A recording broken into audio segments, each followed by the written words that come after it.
Chapter 3000. A delaying tactic. Is it really that simple? That kid only used some multi-pupil thought crystals to bribe all the black hole realm higher echelons of the Black Mosquito tribe? In the side hall of the ancestral temple, the high priest of the royal city, Wen Xing, frowned slightly as he looked at the extremely respectful high priest of the Black Mosquito tribe in front of him. It was unclear whether he was asking Greybone Rain or muttering to himself, but there was clearly a hint of suspicion in his voice. It was clear that he did not quite believe this. It was already night, but it wasn't the night of Yixian's Holy Sun ceremony, but the fourth day. It had already been 3 days since the commander of the Demon Imperial Guards, Chanas, left with the 8 space fortresses. During these 3 days, the high priest of the imperial city, Wen Xing, would summon the high priest of the Black Mosquito tribe every night. Huegu Lu was originally the great priest of the Black Mosquito tribe. He had supported him and promoted him to the position of Holy Sun when he was still the great priest of the Black Mosquito tribe. It could be said that Huegu Lu and Wen Xing had always been in close contact over the years. Therefore, regarding the strangeness of Yixian, Wen Xing didn't need to ask anyone else. He didn't even need to investigate. He only needed to summon Huegu Lu, and he would know everything. On the night of Yixian's Holy Sun ceremony, he summoned Huegu Lu over and immediately began probing him with his spiritual power. Unfortunately, the result was as Yixian had guessed. There were no clues at all. Yixian's slave seal had been condensed with a level 6 mind power, while Huiguo had a level 6 source core. Given the mysteries of the slave seal, Luo Yunyang simply couldn't see any clues. Subsequently, Wen Xing began to verbally question Huegu Lu. However, Huegu Lu had already received instructions from Yixian before he came over, so his response was flawless. Even his attitude towards Wen Xing was the same as before. In private, Huegu Lu treated Wen Xing like a disciple, which was completely different from Wen Xing's attitude when he first arrived. Today, Wen Xing had once again summoned Huegu Lu and brought up the old matter again. It was because he was still doubtful about Huegu Lu's reply and didn't completely believe it. It just so happened that Huegu Lu didn't have any reason to deceive him. So, at this moment, even Wen Xing was slightly hesitant, and he wondered if he could make a move against that kid, Zhang Wuji. Indeed. With a respectful expression, Huegu Lu's reply was exactly the same as yesterday. That kid is very vigilant. High priest, you only ordered me to watch him and urge him to cultivate, but he clearly caught something from it. The night before the ceremony, he came to me and Zhuofengtai and took out 4 8-eyed silver crystals on the spot. You also know that this kind of sacred object is to us. At that time I hesitated because I knew that once you, high priest, came and dealt with this brat, these 8-eyed silver crystals would also fall into our hands. But Zhuofengtai was overjoyed and he had people in the imperial city, so I was afraid. What made me even more speechless was that Zhang Wuji still didn't feel reassured. And he actually asked us to invite all the Black Hole Realm experts of the Black Hole Realm who came to watch the ceremony. He gave them all gifts. To achieve this goal, the kid took out a small space box, and there were actually 4 8-eyed sacred objects inside, as well as hundreds of 7-eyed, 6-eyed, and 7-eyed. He also gave the 4 8-eyed sacred objects to me and Zhuofengtai. Zhuofengtai's eyes lit up when he received 4 8-eyed sacred objects for free. Although I was anxious for your sake, I couldn't be too insistent in case Zhuofengtai became suspicious. So, I could only follow their wishes and summon all the Black Hole Realm experts who came to watch the ceremony. You should be able to guess what happened next. Although the kid didn't take out any more 8-eyed sacred crystals, the Black Hole Realm experts of the Black Hole Realm all accepted 3 or 4 6-eyed and 7-eyed sacred crystals from him. To them, the effect of buying people's hearts was exactly the same as Zhuofengtai and I receiving a few 8-eyed sacred crystals.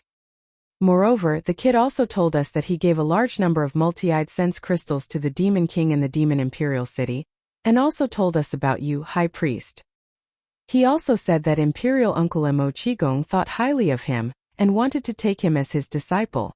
However, he was worried that you would be too harsh on him when you came to the Black Mosquito tribe this time, so he asked us to help him put on a show when you come. That's why when you came that day, all of us obeyed his orders. It's really a waste of money. In addition, we all thought that since the Demon King had taken advantage of him, and he had the backing of Imperial Uncle Mo Qigong, this kid would most likely have a bright future. Anyway, since we've taken advantage of him, we'll just go with the flow and let him owe us a favor. When he becomes successful in the future, if he's summoned to the Demon Imperial City, we will definitely benefit. This was what Yi Xian had told Huigulu. It was a delaying tactic that Yi Xian had come up with after he learned that Chanas had gone to the third universe. At this moment, Huigulu had repeated it to Wenxing for the second time. After 3 days of observation, Wenxing found that it was indeed the case.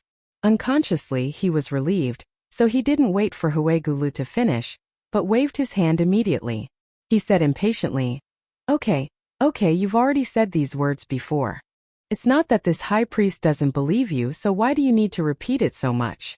I didn't expect this kid surnamed Zhang to be so cunning. He actually saw through it and came up with a countermeasure in a roundabout way. In this way, it's not convenient to get rid of him immediately. After all, whether it's Suofengtai or the Black Hole 9 stars, the higher-ups of the Black Hole already know about this. Speaking of this, Wenxing's eyes flashed and he sighed a little unwillingly. Sigh, forget it.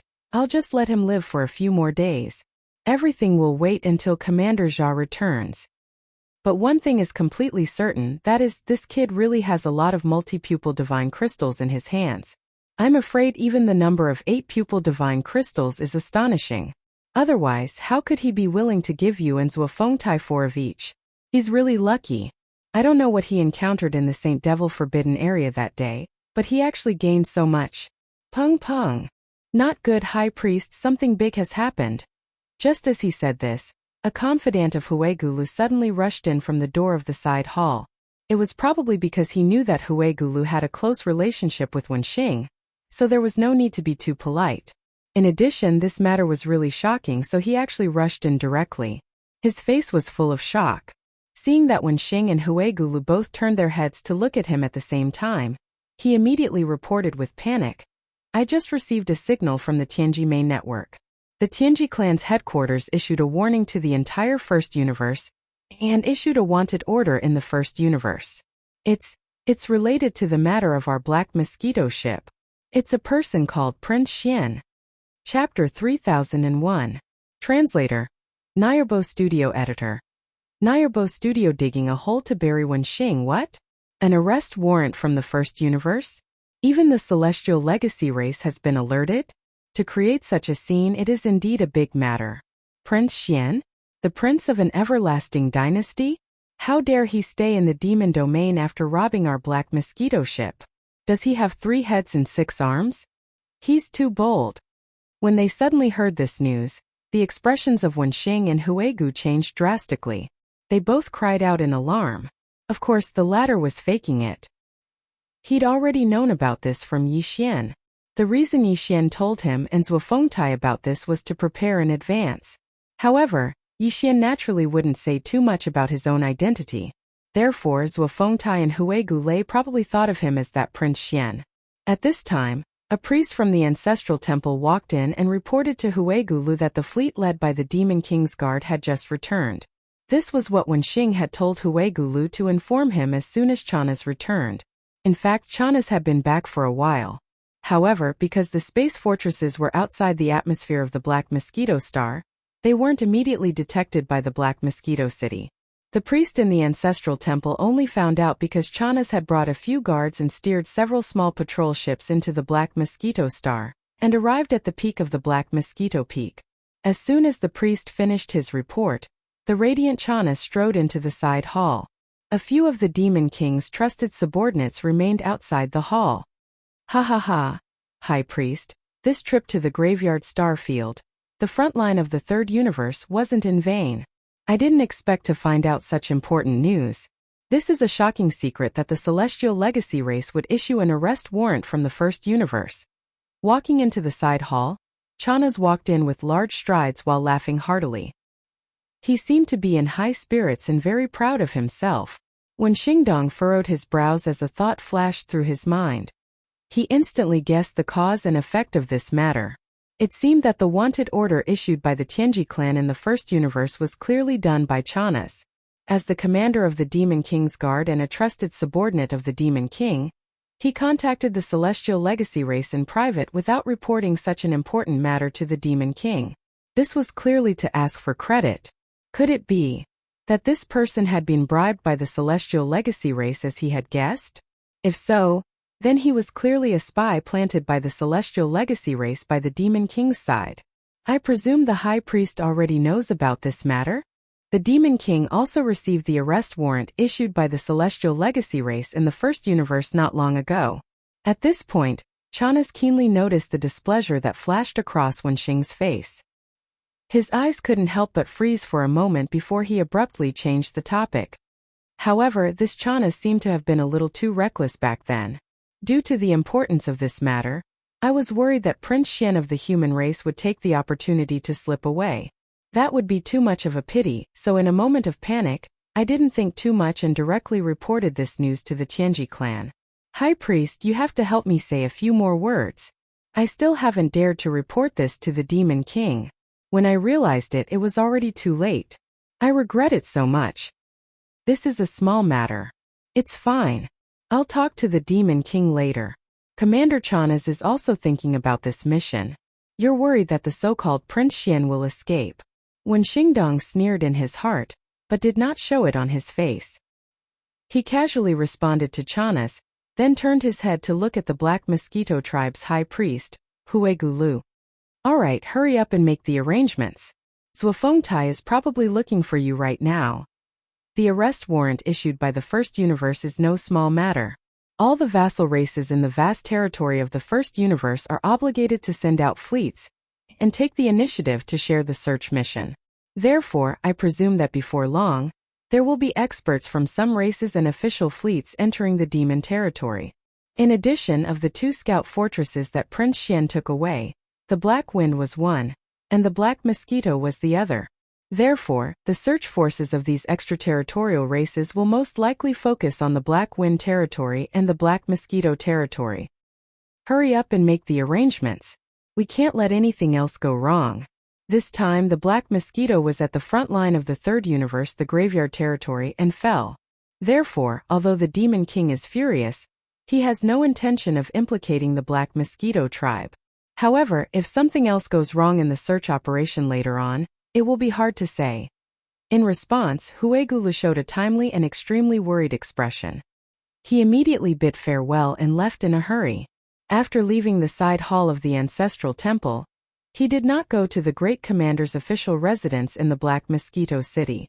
Instead, he went directly to the side hall to the right of the Holy Sun in Yixian.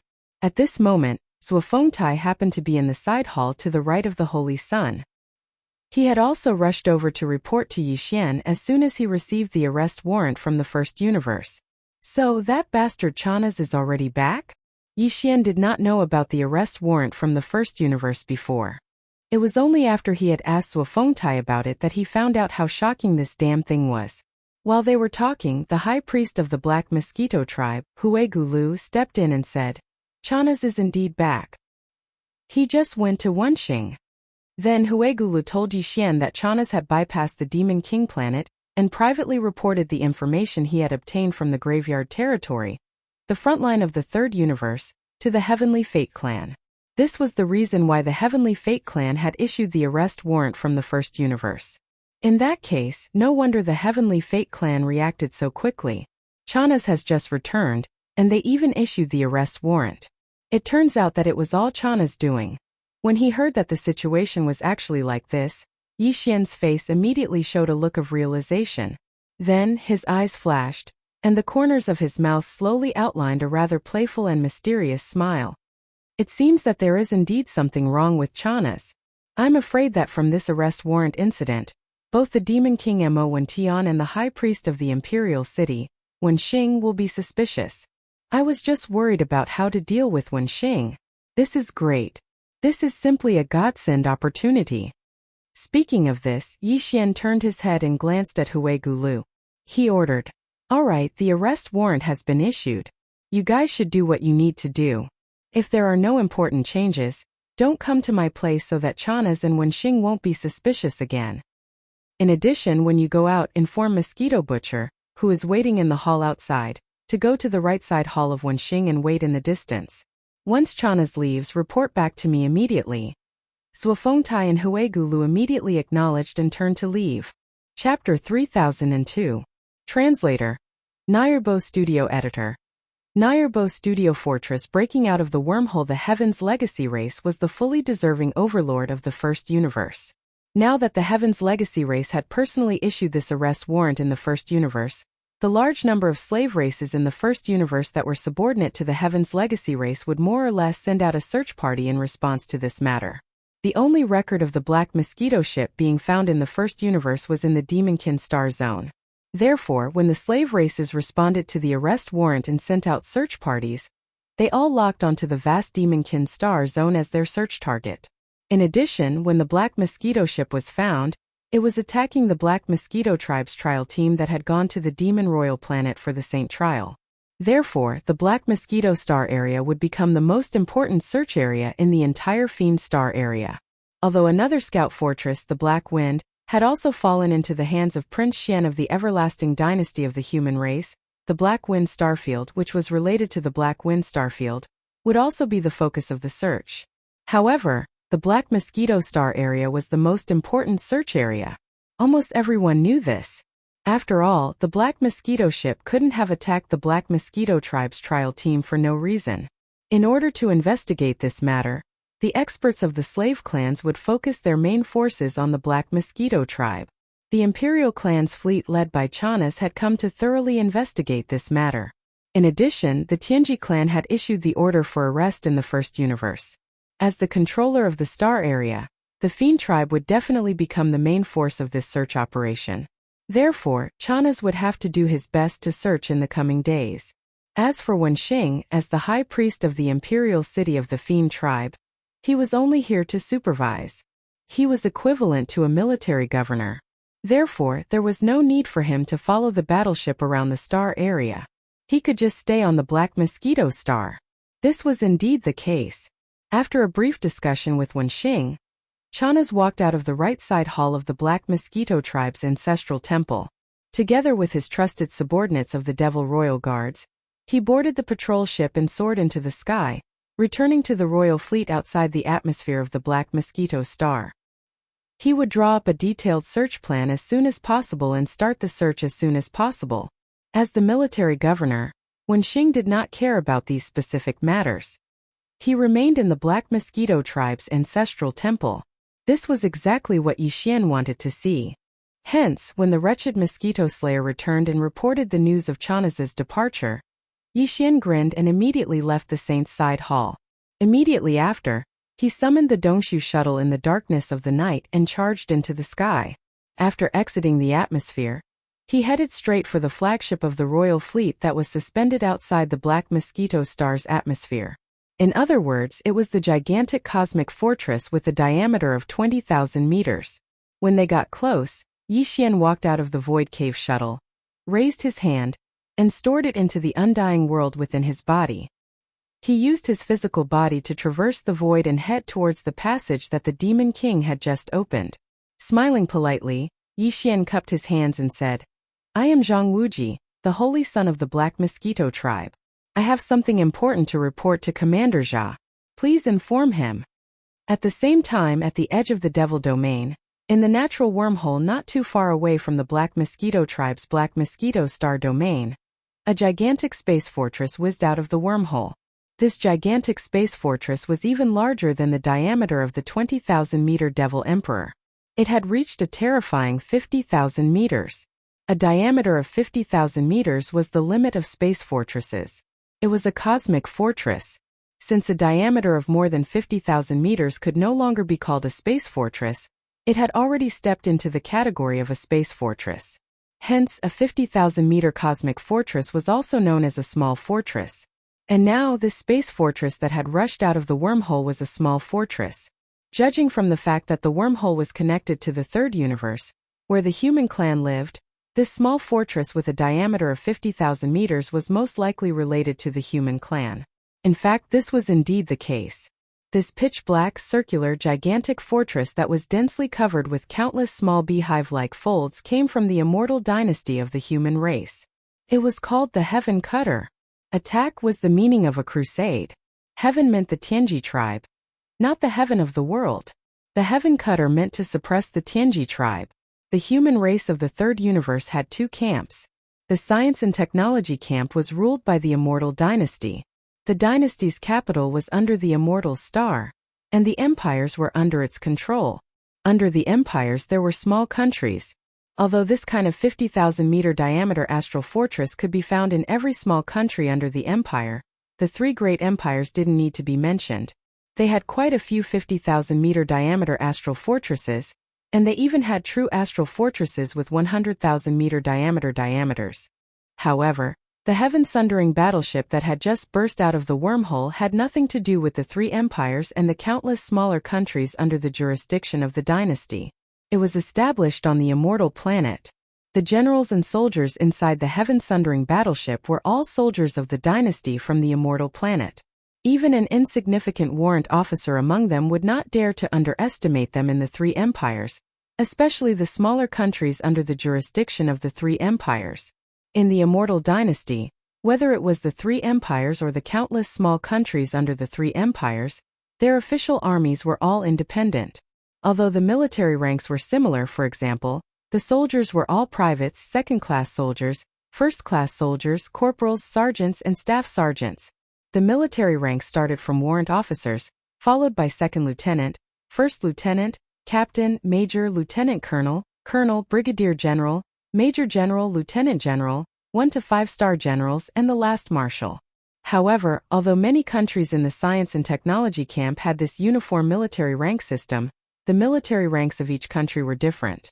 Any general of a small country was only a general of the small country's military, and had nothing to do with the other small countries. It was impossible for them to be compared to the higher-level empires or dynasties. The fleet commanders under them might not even be comparable to a small major in the imperial army after they arrived at the Immortal Dynasty. It could be said that in the entire science and technology camp, the military generals of the Immortal Star were definitely important figures no matter where they went, whether it was in an empire or a small country under an empire. The value of a military rank was too high. A major general from the Immortal Star would be honored as an honored guest in the imperial capitals of the three empires. However, if it was a minor country under the empire, the monarchs could only bow and scrape in front of them. The highest commander of this small fortress on the Heaven Cutter was actually a general from the Immortal Army. From this, it could be seen how important Prince Xian was to the Immortal Dynasty. The general of the Immortal Army was an existence that would cause a sensation even in the three imperial capitals. Chapter 3003. Rise of the Devil Domain. There were many planes in the universe. This could be roughly deduced from the fact that some of the natural wormholes in the three universal planes were connected to some unknown voids and planes. However, there were only three universe planes that were confirmed to be safe, stable, and connected to each other by natural wormholes. They were the first universe, the second universe, and the third universe. The former was occupied by the Celestial Legacy race and their many slave races, while the races of the second universe joined forces with the human race that occupied the third universe to form the Myriad Net Federation to resist the Celestial Legacy race. The war between the Heavenly Legacy race and the Myriad Luo Federation broke out every few decades. Sometimes it happened in the domain of the graveyard of the third universe, and sometimes it happened in the second universe. But sometimes the allied forces of the Myriad Luo Federation would also attack the first universe. The wormhole exit from the second universe to the first universe was in another star sector, but the wormhole exit from the third universe to the first universe was in the demon sector.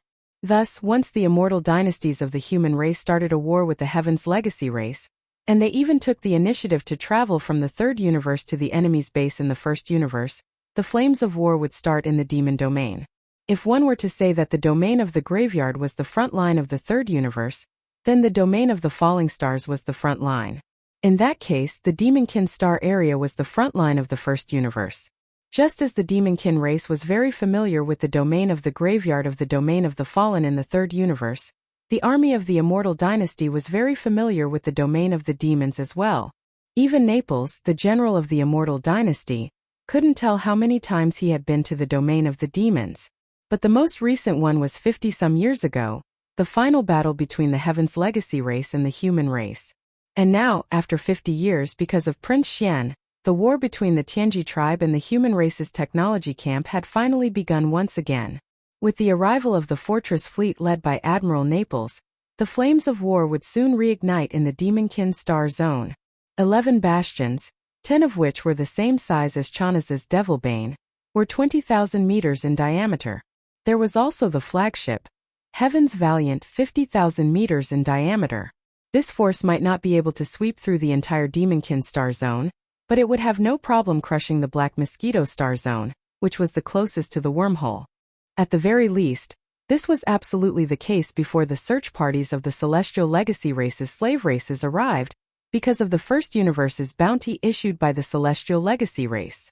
At this moment, the 11 immortal armies from the human Eternal Empires all activated their concealment formations as soon as they charged out of the wormhole and landed outside the Demonkin galaxy. They immediately concealed their traces and whistled away silently. Their target was the Black Mosquito star. At this moment, Yi Xian was on the flagship of the Royal Fleet, the Magic Ruler, which Chanas was overseeing. Whether it was him, Chanas, or all the demon experts in the Royal Fleet, none of them knew that there was a powerful immortal army from an immortal dynasty of the human race right now. After descending in the Demonkin star area, they maintained a concealed state and were charging this way at extreme speed. Are you serious? After hearing what Yi Xian said to him in a friendly manner, Chana's eyes flashed. Although he tried his best to suppress the anger in his heart, his livid face clearly betrayed his thoughts at this moment. How can I joke about this? Besides, if this is not the case, I can't make it up. Whether it is true or not, Commander Chana should analyze it yourself. Don't you have an answer?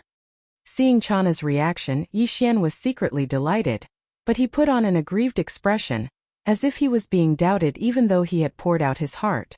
After a short pause, he seemed to have thought it through and continued. This is such a coincidence. Previously, when we were in the Forbidden Valley of the inner city of the Demon Emperor, I saw that old man Wenxing was up to no good. He said that he was concerned about my cultivation and asked me not to leave the Black Mosquito star without permission. He said that he would come to check the results of my cultivation soon. Does he really think that I am a fool? He obviously suspects that I still have a large number of consciousness crystals in my hands. I am being targeted by a thief. It's fine if he wants the consciousness crystals, but the key is that he wants to kill me for money, so he wants to kill me to prevent the news from leaking out. It was not easy for me to become the holy son of the Black Mosquito tribe, but I am going to die before I can enjoy it. Am I not wronged? So, when I heard that he would come with Commander Chana's fleet, I panicked. In order to save my life, I took out more than half of the consciousness crystals that I had kept for myself, and used them to buy people's hearts. Huegulu and Zuofengtai each took 4 of my 8-eyed divine crystals, and the Black Hole Realm Senior of the Black Mosquito Star 10 stars also took some of my blood sweat crystals. It's a good thing that they're loyal enough, but it's mostly because I deliberately revealed Duke Qigong's admiration for me, as well as the Demon King receiving a lot of benefits from me. That day, when Commander Jia and Wenxing arrived together, they even cooperated with me to put on a show that made Wenxing suspicious. He hasn't done anything to me these days. Coincidentally, because he accepted my offer and believed that I would be summoned to the Devil Emperor planet by Mr. Qigong in the future, the Black Hole Realm expert in charge of the star network on the Black Mosquito star reported the secret to me just now. He said that Huegule and Wenxing secretly contacted the star network of the Black Mosquito star through the center of the star network of the Black Mosquito star, and sent a secret report to the Devil Emperor. Just now, when Commander Chanas left, he reported that Commander Chanas was a spy planted by the Heavenly Fate clan, and that he had been bought over by the Heavenly Fate clan. He said things like that. He is obviously being careful. I can't stand it anymore. After saying that, Yi Xian purposely pretended to be embarrassed. With a flip of his hand, he took out a small spatial box and stuffed it into Chanas's pocket. At the same time, he lowered his voice and said nervously, "Commander Chanas, you know that I have already offended this old man. Now that I have such a good opportunity, of course I want him to die. But I can't let you work for nothing. Hey, I do have some blood sweat crystals, but not many. A pupils only has 9. I'll keep 3 for myself in the future, okay? The remaining 6 are all in here. Commander Chanas, whether or not we can get rid of this big problem depends on you. Also, Commander Chanas, if you have the chance in the future, you have to help me. When I become the High Priest of the Black Mosquito tribe, I will definitely repay you. You are quite ambitious, aren't you? You have just become the Holy Sun, And you already have your eyes on the high priest of Huegulu? Shanasi obviously believed Yi Xian's words and laughed sinisterly. Although he despised Yi Xian in his heart, when he thought about it, it would be beneficial to him as well. If there was a chance in the future, it wouldn't be a big deal for him to help. Chapter 3004. Translator. Nyobo Studio Editor. Nyobo Studio playing the target. It had to be said that the image that Yi Xian had created for himself in Shanasi's mind was actually quite successful. From a certain point of view, this was clearly an unintentional result. First of all, in order to find time to leave as soon as possible in the inner city of the Demon Emperor, Yi Xian had deliberately shown his enthusiasm and even obsession with the position of Black Mosquito Tribe Holy Sun when resolving the crisis. He had even bribed Mo Qigong in public. Then, when choosing the space fortress that the Demon Emperor Mo Wentian had personally approved as a supply for the Black Mosquito Tribe, Yi Xian had deliberately chosen from a list in order to get the treasure-level fortress.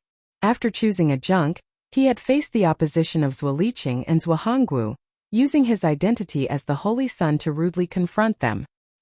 He had been so angry that he would rather suffer losses than go back on his words and lose face.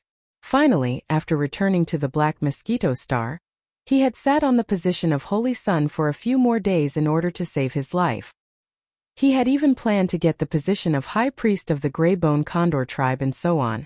All of this had successfully created an image of a true villain in Shanasi's mind. Shanasi despised such an existence, but he did not think that he would be a threat to himself. On the contrary, he was the commander of the guards of the Demon Emperor City, a trusted aide of the Demon Emperor. He believed that no matter how ambitious Yi Xian was, he would not dare to dream of replacing the Demon Emperor, right? Therefore, in his heart, he also knew that no matter how successful he was in the future, the most he could do was to hang around in the Demon Emperor City and become a passable official. Under such circumstances, he would only try to curry favor with Chanas. It was impossible for him to have any intention of scheming against Chanas. In fact, if Wenxing had not taken the initiative to scheme against him, he would not have had time to curry favor with Wenxing. It just so happened that Shanasi, as a spy who had been bought by the Tianji clan and planted beside the Demon Emperor Mo Wentian, also needed to cultivate his own team of trusted aides. The impression that Yi Xian gave him was that he could not be trusted, but he could be supported and used. And now Chanas had such thoughts. Because of this, now that he believed Yi Xian's words, he no longer avoided the taboo in his words.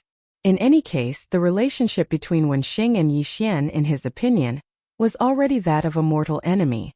No matter what he said, there was no need to avoid him. It's not difficult to kill Wenxing. Although he's a high priest and is proficient in the secret arts of spiritual power and divine sense, I have the Demon King and the entire fleet in my hands. At worst, I can just kill him. He's only at the first level of the Grotto Heaven realm.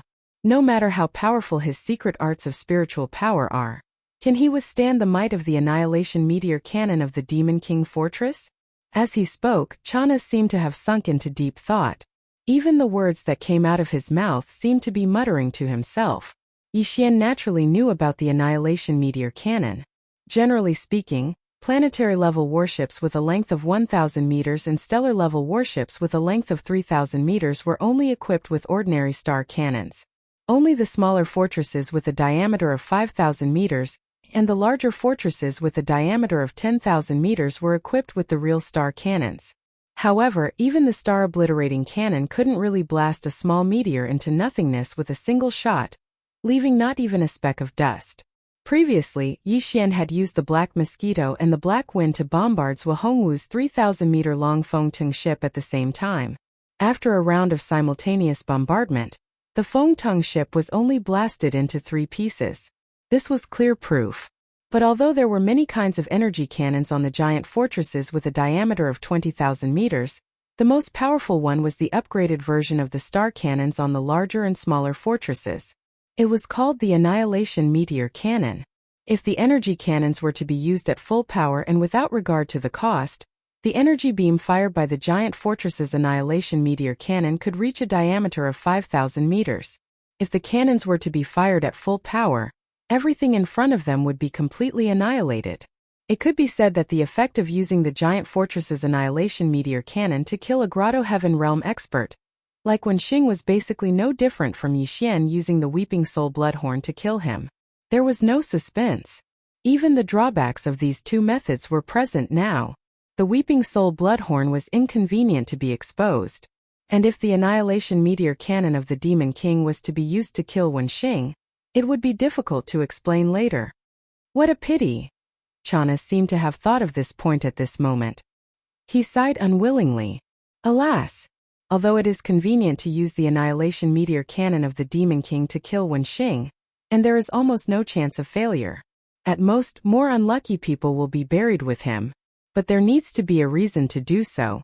It seems that I can only think of a way to get rid of him secretly. Hearing this, Yixian immediately became anxious.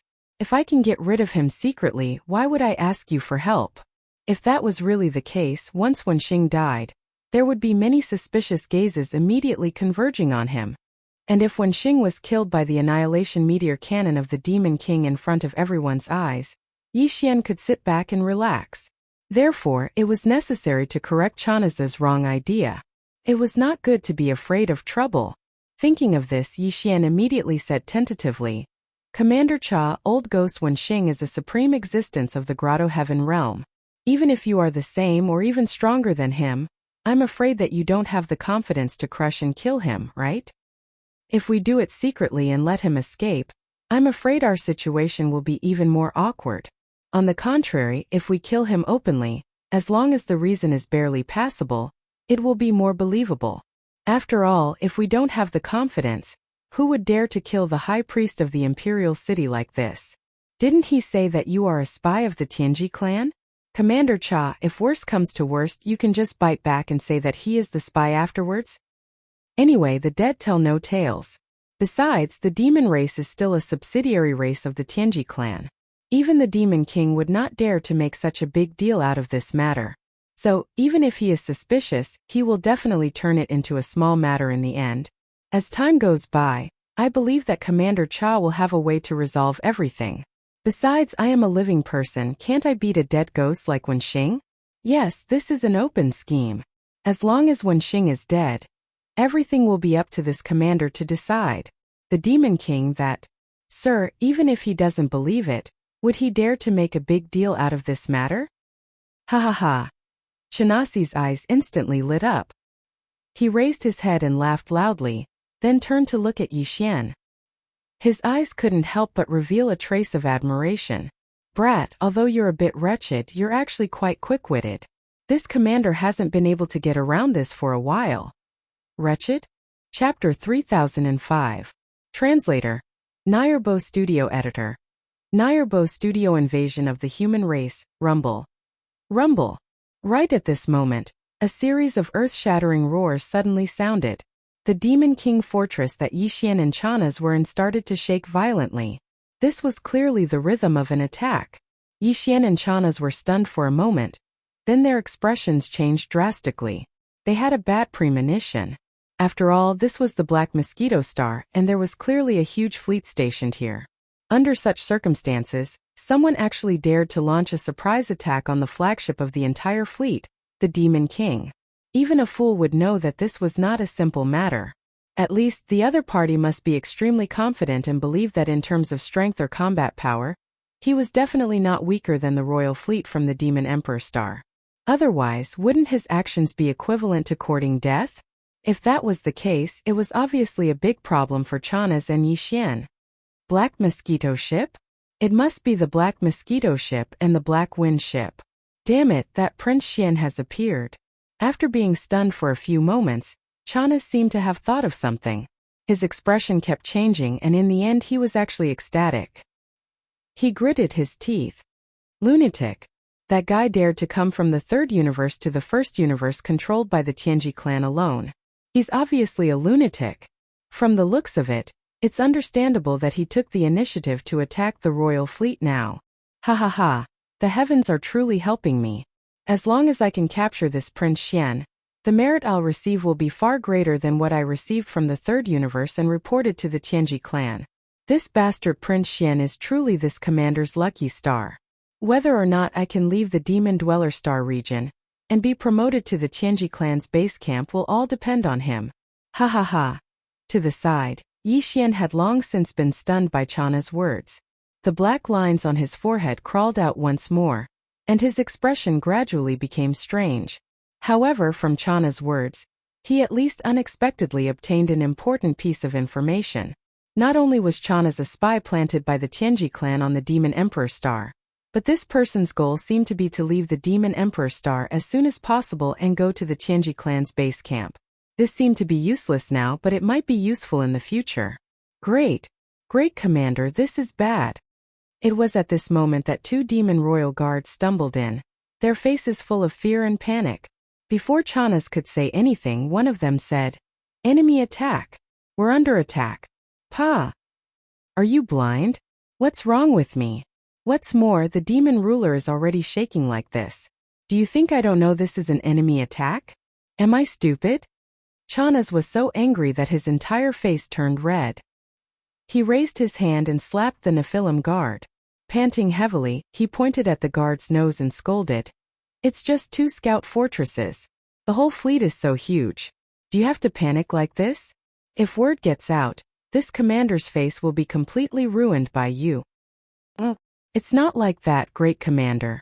The enemy is not a scout fortress and there are more than 2. This demon royal guard was so anxious that he was about to cry. His face was still full of panic, but at least he explained the situation clearly. The enemy has a total of 11 space fortresses. 10 of them are the same as our demon ruler, which is a cosmic level with a diameter of 20,000 meters. The other flagship is even more ferocious. That's a cosmic level fortress with a diameter of 50,000 meters. Our demon emperor star doesn't even have a fortress of this level. This is clearly a small fortress." "What? 10 cosmic level fortresses? A small fortress? How is that possible? Could that Prince Xian?" Chana's was so shocked that his face turned pale. He cried out involuntarily. Halfway through his sentence, he realized that the existence of the surprise fleet was definitely not that so-called Prince Xian. After pausing for a moment, his face couldn't help but change again. This time he was really frightened. His voice was trembling. Could it be the immortal army of the human race? We're finished. A small fortress with a diameter of 50,000 meters. Even in the war 50 years ago, the human race sent out more than 10,000 battleships, but there were only 4 small fortresses. This time they sent out 11 fortresses and one of them is a small fortress. This is clearly an elite team. It must be the higher-ups of the immortal army overseeing it. Damn it, could the one overseeing this small fortress be a lieutenant general of the immortal army? If that's the case, apart from this small fortress, the lieutenant general in charge of this small fortress is even more terrifying. He is at least at the level of grand perfection of Grotto Heaven Class 9 like Demon Emperor. Once he attacks, he would be able to shatter Demon Chariot with his bare fists. It was obvious that Chana's was frightened. A small fleet of 11 space fortresses was so high-end.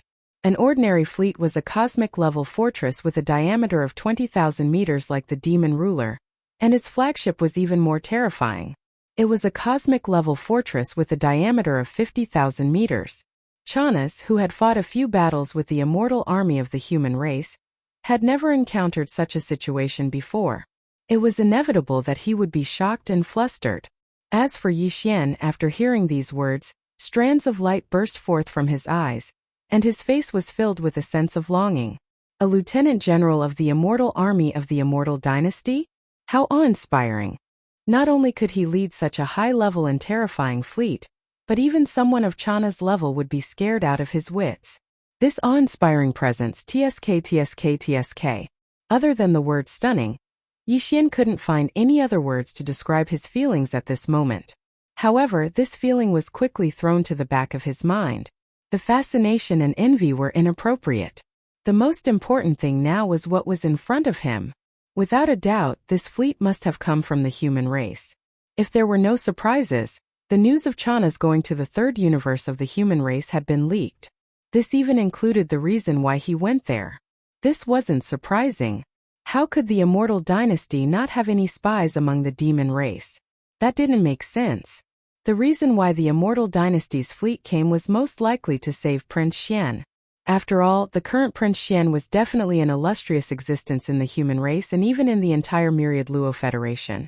Charging into the Federation's Earth leaderboard in such a short time was something that had never happened before. If the Immortal Dynasty knew that Prince Xian had actually killed his way into the first universe controlled by the Tianji race after robbing the 2 space fortresses of the Demon Scout Army, they would be extremely shocked. This kind of result was definitely enough to complete the so-called ultimate trial. Chapter 3006. Translator. Atlas Studios Editor. Atlas Studios hand over Prince Xian. This was not Yi Xian praising himself. He knew himself best. The reason he had come to the demon domain in the first universe could only be attributed to a freak combination of factors. However, it was one thing for him to know, but the key was that the citizens of the Immortal Dynasty and the entire One Luo Federation did not know. If it was said that Prince Xian was an outstanding descendant that would bring glory to the entire royal family, then to the countless citizens of the myriad Luo Federation, the brave and scheming Prince Xian was definitely the best idol of the new generation that had appeared out of nowhere. The power of an idol was limitless, and so was the power of a fan. For the sake of their idol, the entire Wan Luo Federation, especially the countless citizens of the human race's technology camp, would definitely be agitated when they found out that Prince Xian had killed his way into the first universe by himself. Voices calling for Prince Xian's rescue would be like a tidal wave in the human race's technology camp. Under such circumstances, even if the immortal star had no intention of coming, they would have no choice but to send a fleet over due to the pressure of public opinion. Although all of this was just Yi Xian's speculation, even he himself did not realize that this speculation was so accurate that it could be said to be the truth. However, this was not important. The most important thing was that the situation had developed to such an extent that it was obviously getting more and more serious, almost to the point of no return. Furthermore, it was obvious that the situation would worsen in the future. Under such circumstances, Yi Xian had no choice but to consider how to deal with this matter in advance. From the looks of it, the small fleet of the human Undying Army had an absolute advantage over the royal fleet from Devil Emperor City. Even with the addition of the entire Black Mosquito tribe, they were still no match for Chana's. However, it was impossible to say that this small fleet of 11 space fortresses could sweep through the entire first universe. It was obviously a fool's dream. Not to mention if the Tianji race received the news and sent the real trump card battle team from the first universe, even if the Tianji race's slaves from the first universe were to flock over because of the arrest warrant from the first universe, if they gathered to a certain extent, they would definitely have the strength to contend with or even suppress this elite fleet of the human race. As such, there were only 2 extremes in the development of the situation. Once the strength of the fleet gathered from the first universe surpassed the overall strength of this elite fleet of the human race, then the human race's fleet would either retreat, leave the demon domain, and retreat to the wormhole in the universe. Or they would send a space fortress to call for reinforcements. It was clear that the latter was more likely. Then, as long as the reinforcements of the human race arrived, the entire matter would truly enter a white-hot phase of conflict. At that time, everything would be difficult to wrap up. It was even possible that an all-out war involving the entire Myriad Sifting Federation and the Heaven's Legacy race would occur. At the thought of this, even Yi Xian could not help but feel a sense of trepidation. At the same time, he felt a strong sense of guilt. After all of this was caused by him. Although it was unintentional, if it really caused an ultimate war that swept across the 3 universes and caused a great loss of life, even Yi Xian would be embarrassed to say such words. But even so, Yi Xian would never release Prince Xian, who was still locked up in the Black Wind Fortress, just to resolve or stop this war. That guy wasn't captured by Yi Xian. The one who captured him was a demon scout from the Black Wind, so Yi Xian had no obligation to let him go. Even if Yi Xian was a member of the human clan, he wouldn't feel the slightest bit of guilt or unease. As for asking Yi Xian to step forward and take the initiative to clear up this misunderstanding, that was even more impossible. Although he was a member of the human race, he was no savior or saint who would sacrifice himself for righteousness. Moreover, the human race and the Heaven's Legacy race had always been at war. Every few decades or even a century, a large-scale war would erupt. This time at most it had just come a little earlier. As these thoughts flashed through his mind, Yi Xian's originally flustered state of mind gradually calmed down. At this time, not only had the Demon King stopped shaking violently, Chana's, who had hurriedly issued a series of orders, finally understood the specific situation of the battle. All in all, the previous round of assault by the human fleet was clearly just a threat and a warning. They did not intend to kill the Demon King right from the start. Otherwise, with the terrifying cannons of the small fortresses of 50,000 meters in diameter, as well as the 10 huge fortresses of 20,000 meters in diameter similar to the Demon King, they would definitely be able to kill the Demon King. After a few rounds of bombardment, the entire fleet of Chanasi's royal fleet would be blown to smithereens. As a matter of fact, the elite fleet of the immortal army from the human race was still more than 10,000 kilometers away from the royal fleet of the Demon King that was hovering outside the atmosphere of the Black Mosquito starship. They were hovering in the void 10,000 kilometers ahead. Moreover, the energy beam that had bombarded the Demon King just now was not the full-force attack of the small fortress with a diameter of 50,000 meters. After the attack that could be considered restrained, the other party had also sent a message to the Demon King. The message was very simple. Hand over Prince Xian, or we will fight to the death. This was clearly a sign of caution. Although the commander of the human elite fleet knew that Prince Xian had wandered alone in the first universe of the Tianji race, he did not know whether Prince Xian had fallen into the hands of the demon or the Tianji race. Therefore, the purpose of this trip was only to rescue them. Even if they had the strength to suppress them, they did not intend to kill them at full force regardless of the consequences. That's not right. They actually came for that Prince Xian? How could they have received the news so quickly? I just returned from the Graveyard Star region in the third universe. Even if the Tianji race's arrest warrant in the first universe has been made known to them, the Immortal Dynasty will at least need some time to thoroughly investigate this matter. At this moment, Chanas clearly realized that the other party was being cautious. Therefore, although the other party's message was firm, he calmed down instead.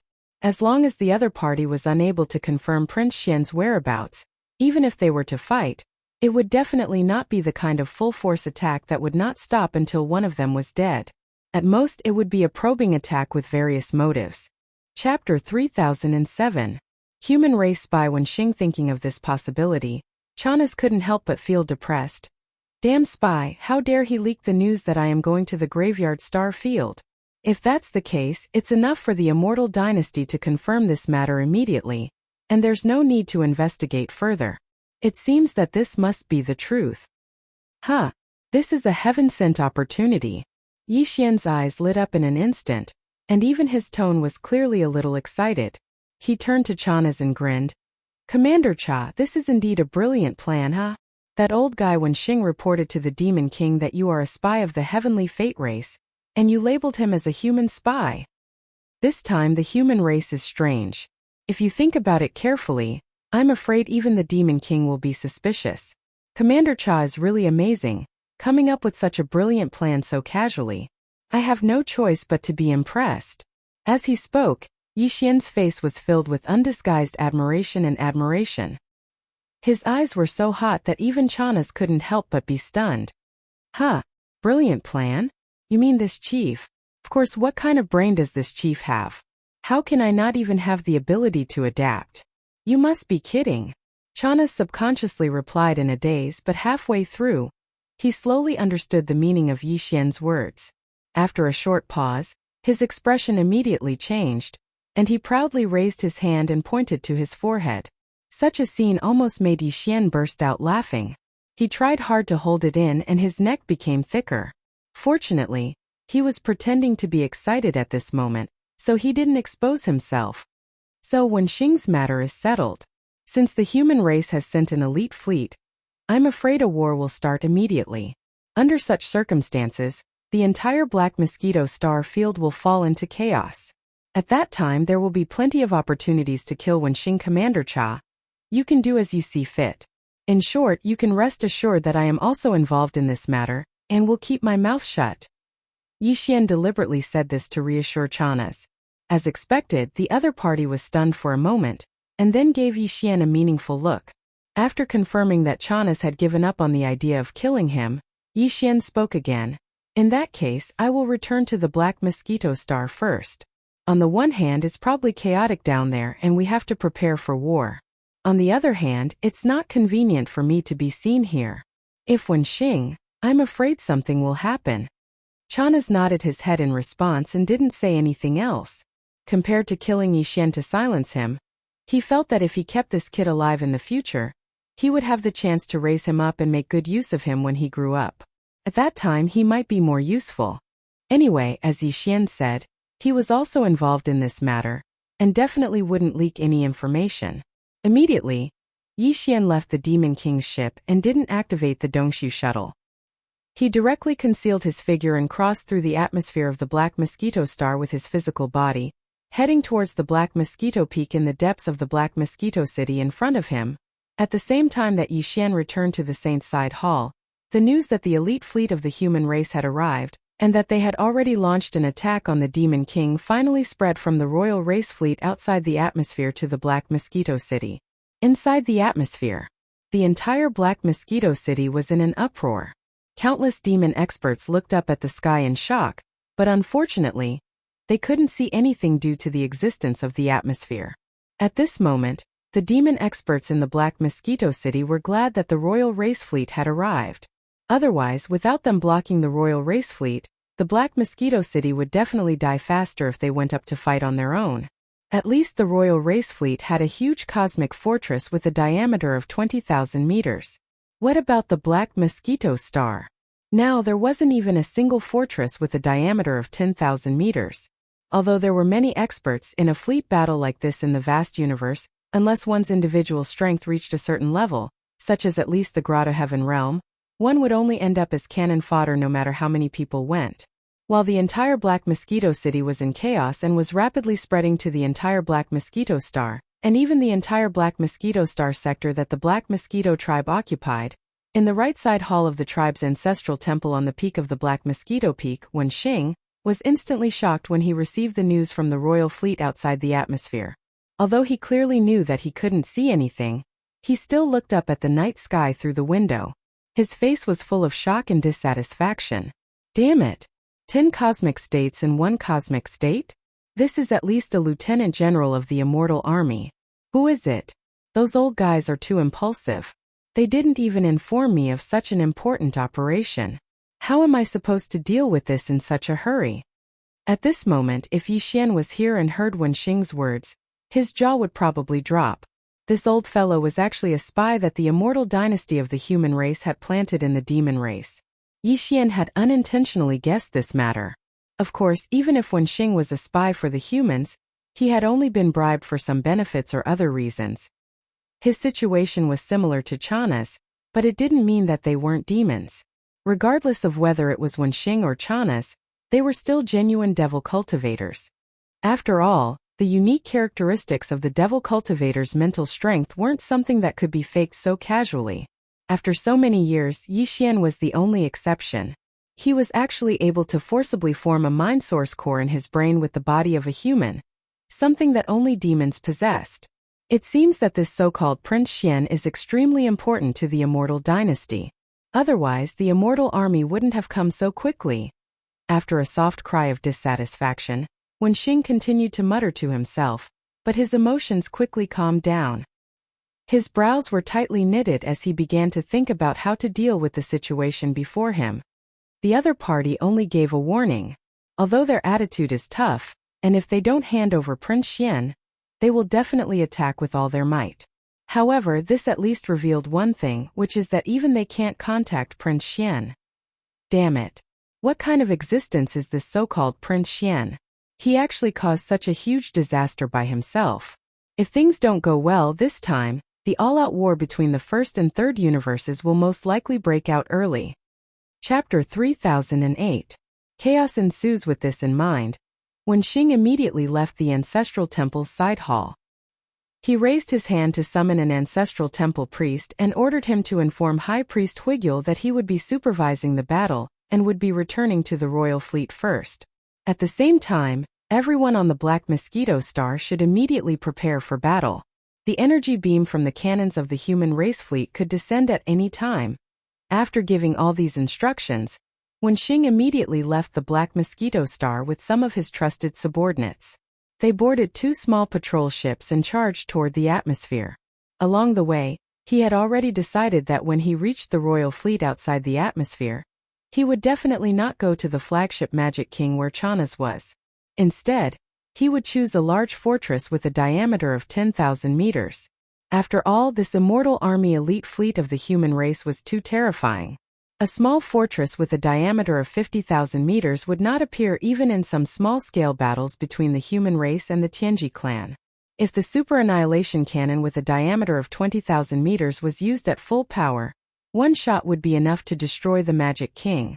After all, the Magic King's diameter was only 20,000 meters.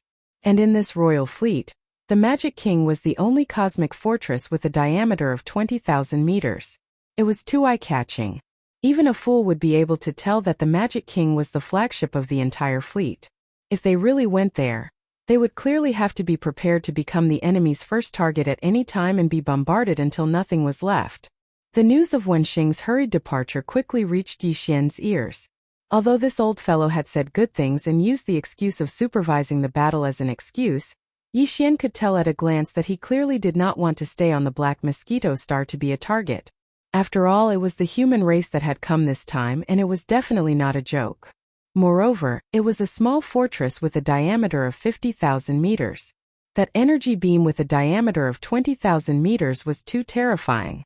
In the past battles between the Tianji clan and the Myriad Luo Federation, this kind of small fortress with a diameter of 50,000 meters had appeared before, but it was definitely rare. Furthermore, it was basically used as a decisive force in the later stages of the battle. When the war had just started, they were basically overseeing the rear. But now they were suddenly forced to their doorstep, and it was a small stronghold. This was absolutely life-threatening. Even Wenxing, a supreme heavenly passage realm existence, couldn't help but shudder in fear. Of course, the immortal dynasties of the human race had genuine starry sky fortresses with a diameter of 100,000 m, or 100 kilometers. In the headquarters of the Heaven's Fate clan, there were several starry sky fortresses with a diameter of 100,000 m. This was witnessed by many experts of the First Universe who had been to the headquarters of the Heaven's Fate clan. It was even said that Tianji even had a super fortress with a diameter of 1 million meters, which was equivalent to 1,000 kilometers in diameter. However, he had never heard of such a super fortress with a diameter of 1 million meters on the side of the human immortal dynasty. Perhaps only the Tianji clan, who was originally a race of robots, could create a super fortress with a diameter of 1 million meters. That kind of scale could already be considered an artificial star made of steel. Although the immortal dynasties were the leaders of the human race's technological faction, in this aspect, they were clearly innately inferior to the mechanical race.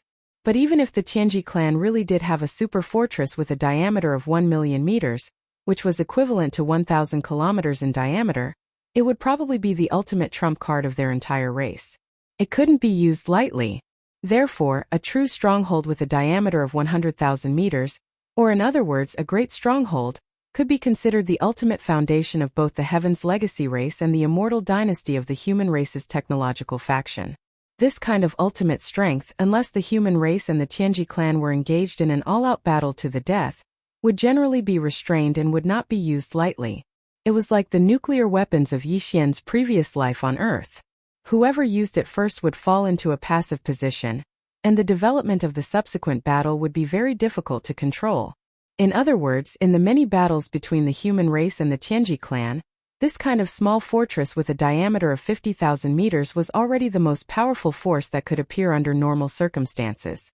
Thus, it was not difficult to understand why Wenxing, who was the high priest of the demon imperial city, would react so frantically in the face of a small fortress that suddenly appeared. It's good that the old man left the Black Mosquito Star because he's afraid of death. If nothing unexpected happens, he most likely won't go to the eye-catching flagship, the Demon King. Instead, he'll choose a large fortress with a diameter of 10,000 meters. Yi Xian's eyes flashed as he thought of this. He suddenly grinned and clapped his hands happily. What a coincidence! He's clearly walking into the trap. Then, as long as the battle starts in the chaos, Chana's will be able to use the annihilation meteorite cannon of the Demon King at any time. With 2 shots, he'll be able to blast Old Man Wen into smithereens. The old man probably would never have thought that the choice he made because of his fear of death would actually become his own grave in the end. Haha. While he was laughing complacently, Huegu Lu and Zhuofengtai had already walked into the Saint's side hall side by side. They were clearly here for the arrival of the human fleet. Yixian immediately stopped laughing. He raised his hand and gestured for the two to sit down. At the same time, his mind was spinning rapidly as he began to think of a way to deal with this matter. Obviously, they definitely could not stay on the Black Mosquito Star. Even when Xing was shocked by the annihilation meteorite cannon with a diameter of 20,000 meters from such a small fortress, he did not have the ability to take it head-on. The other party wanted Prince Xian, and Chanas obviously could not hand him over. Not only could he not hand him over, but he would also deliberately add a smokescreen to confuse the other party. He wanted to give the other party the illusion that the person was in his hands, but he would not hand it over. This would increase the other party's fear of taking action. The other party could obviously guess this point, but the key was that they could not be sure. However, Prince Xian was so important that they could only believe it. Therefore, unless they were forced into a desperate situation, the elite fleet of the Immortal Army would definitely not open fire on the Demon King, which was the flagship. Because once they did, they would completely shed all pretense of cordiality and would not care about Prince Xian's life. From this point of view, the Demon King was actually the safest.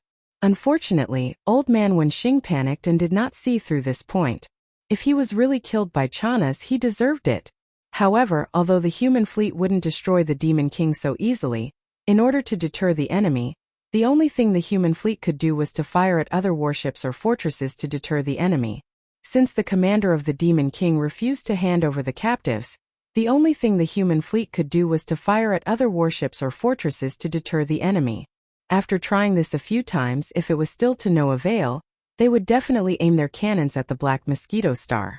After all, compared to those battleships and fortresses that could be rebuilt, the Black Mosquito Star was a star suitable for the demons to live on.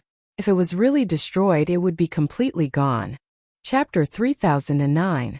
Translator. Nyoibo Studio Editor. Nyoibo Studio struggle. Therefore, in order to achieve the greatest deterrence, the only choice the human fleet had was to destroy the Black Mosquito Star. Therefore, the Black Mosquito Star was most likely to be destroyed. Yixian naturally had no feelings about this. Although he was the holy son of the Black Mosquito tribe, he had a purpose in being the holy son. Speaking of which, once the Black Mosquito Star was destroyed, he would become a homeless holy son. It would be more convenient for him to obtain a space fortress through some public means.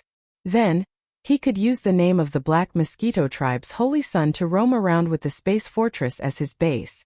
It would be convenient for him to search for the source of Devouring. From this point of view, Yixian actually hoped that the Black Mosquito Star would be destroyed. That way, he would have a legitimate reason to roam around. Even if the demonic Emperor planet sent an order, he could pretend that he did not receive it. All he needed to do was to mess up the space fortress internal communication system. These thoughts flashed through Yixian's mind. The more he thought about it, the more he felt that this was a once-in-a-lifetime opportunity. Otherwise, even if he was the holy son of the Black Mosquito tribe, he would be suspicious if he roamed around all day long in search of the source of Devouring. Thinking of this, Yixian gritted his teeth and made a decision. He turned to Zhuofengtai and Huegu Lu and said in a low voice, "According to my analysis, the Black Mosquito ship is most likely to be destroyed. The human fleet this time is full of cosmic-level warriors, and the flagship is just a small fortress. Although the Tianji tribe has the same level of combat power, they won't be able to arrive in time. The human fleet's commander also understands this. Their goal is to achieve their ultimate goal of pressuring the border before the Tianji tribe's forces of the same level arrive. As it happened, Chanas couldn't hand over the prisoner at all. Also, they were playing Tai Chi with the enemy. For deterrence, the commander of the human fleet could only choose to blow up some warships and fortresses to force Chanas to submit. In the end, Black Mosquito was bound to be their target. At this point, Yixian paused and glanced at the scouts who had come with Zhuofengtai and Huegu Lei. He continued, "I'm not saying this to analyze the situation with you. Instead, I want you to spread the news to all the cities on the Black Mosquito Star as soon as possible. I want every person on the main planet to know about this. This way they will cooperate when we evacuate later. At the same time, they will be less resentful toward us, the higher-ups of the tribes. After all, who would be willing to give up their homeland? Yixian was not pretending when he said this. He thought of Earth, which had been named 9 Heaven Star by the Wanluo Federation. Although Earth was now under his jurisdiction and name, he had not returned for a long time. He did not know how everyone on the planet was doing. Although some of his important old friends had been moved into the undying world in his body, the undying world was still growing. In order to prevent those old friends from being affected, Yixian requested the Devouring system to set the continent they lived on into a state of absolute isolation. Although it was quiet and peaceful before Yixian grew to a certain extent, or rather, before the undying world grew to a certain extent, even Yixian would not be able to meet with them. He had suppressed all of this in the bottom of his heart. Or rather, it was because he had experienced one unforeseen event after another. He had almost no time to reflect on all of this. However, at this moment, as the Black Mosquito Star unexpectedly encountered such an unforeseen event, Yixian could be considered to have been reminded of the past. That was why he had so many wild and fanciful thoughts in his heart. At the same time, it was also because of these inexplicable emotions that made him even more determined to grow and become stronger as soon as possible. This was a sublimation of the state of mind. Furthermore, he was not unfamiliar with this feeling. Not long ago, he had broken through 2 small realms because of this sublimation of the state of mind. Therefore, at this moment, when he felt his state of mind suddenly become inexplicably emotional, and once again had that mysterious feeling of being enlightened, Yixian's first reaction was to be indescribably pleasantly surprised. Could it be that another chance to break through had come? This kind of opportunity to break through the state of mind was something that could only be encountered by chance. Most experts would have to pray to Buddha if they encountered it once in their lifetime. Who would have thought that he would encounter it twice in a row? The heavens were so kind to him. How could he waste this kind of opportunity? With this thought in mind, Yixian was no longer in the mood to care about the Black Mosquito Star. He had been compassionate earlier. After all, there were many innocent ordinary Black Mosquito tribesmen on the Black Mosquito Star. However, he had already done his best by giving them such an explanation. Whether they could escape this calamity or not would depend on their own luck. As a human, he had already done his best to help them to this extent. Alright, there's no time to lose. Don't just stand there, you two. Hurry up and make the arrangements.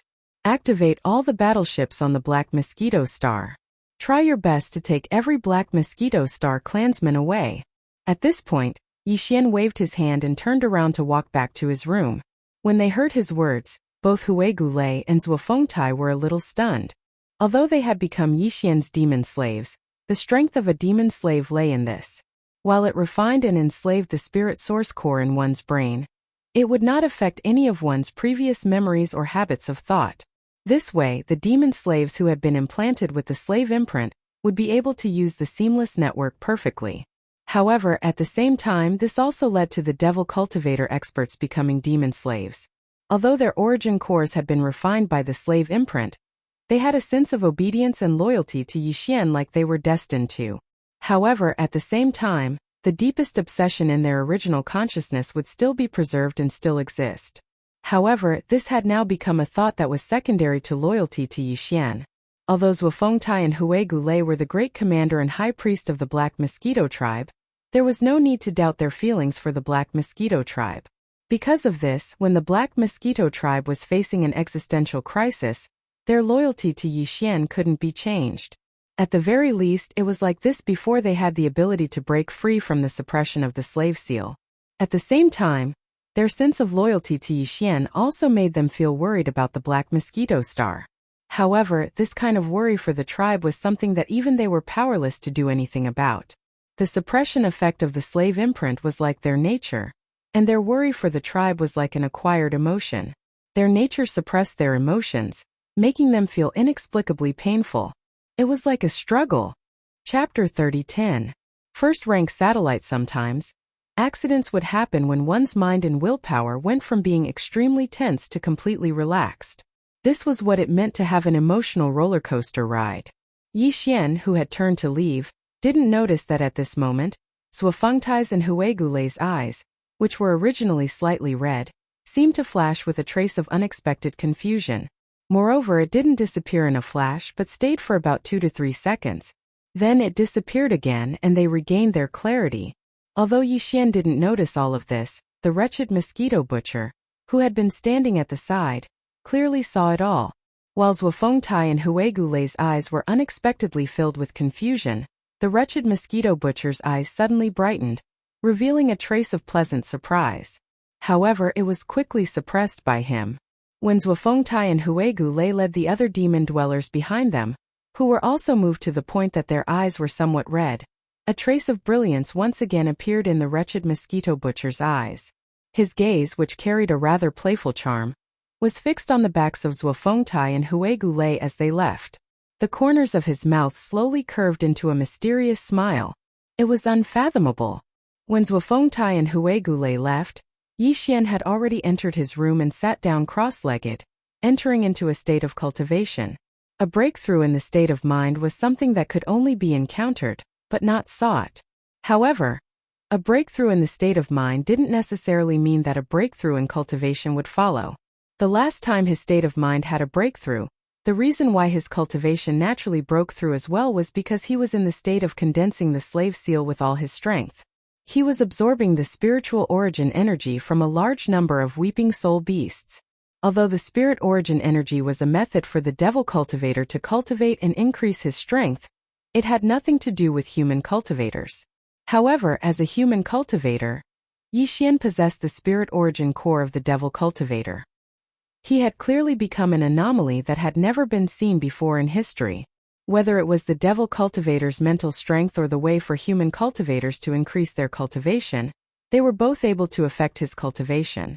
It was just that the most common and mainstream method for human cultivators to increase their strength had a more obvious effect on him, while the method of absorbing spiritual essence from devilish beings had a more subtle effect on his cultivation base. At this moment, he'd once again unexpectedly encountered a rare sublimation of his mental state. If Yixian didn't do anything, then this kind of sudden breakthrough in mental state wouldn't be able to be reflected in his cultivation in the end. At most, it would be extremely easy for him to break through the next bottleneck. However, this wasn't what Yixian wanted. To him, the most important thing right now was to increase his cultivation base as quickly as possible. After all, besides the crisis he had faced previously, the sudden arrival of the immortal army of the human race was actually a sudden increase in pressure for Yixian. Under the circumstances, every time his cultivation base increased a little, his confidence would increase a little. Therefore, it was absolutely impossible for him to give up such an opportunity. No matter what, he had to grab hold of this unexpected opportunity and allow his cultivation to break through once again. With this thought in mind, Yixian poured all his concentration into this cultivation. He even gritted his teeth and took out 1,000 of the thousands of devilish brain cores that he had collected previously. He had intended to use them to assist in breaking through the sixth metamorphosis of his mind power source core in the future. At the same time, he instructed the system to absorb the spiritual essence within them at full speed. As for the source core, he had put in a lot of effort this time. Normally, when he cultivated, he would try his best to absorb as many low-grade source cores as possible, such as a level 1 white source core or a level 2 pink one. However, this time Yixian had thrown high-grade source cores to the system in order to seize the opportunity to break through as much as possible. In his inventory, there were still 21 cubes of level 7 purple source cores, 2 cubes of level 8 black source cores, and a total of 107 pieces of level 9 colored source cores the size of a fist.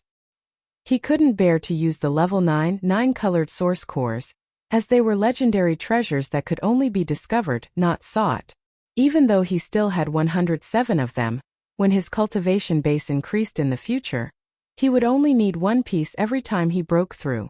He really couldn't afford to waste them. However, level 8 black source cores didn't matter.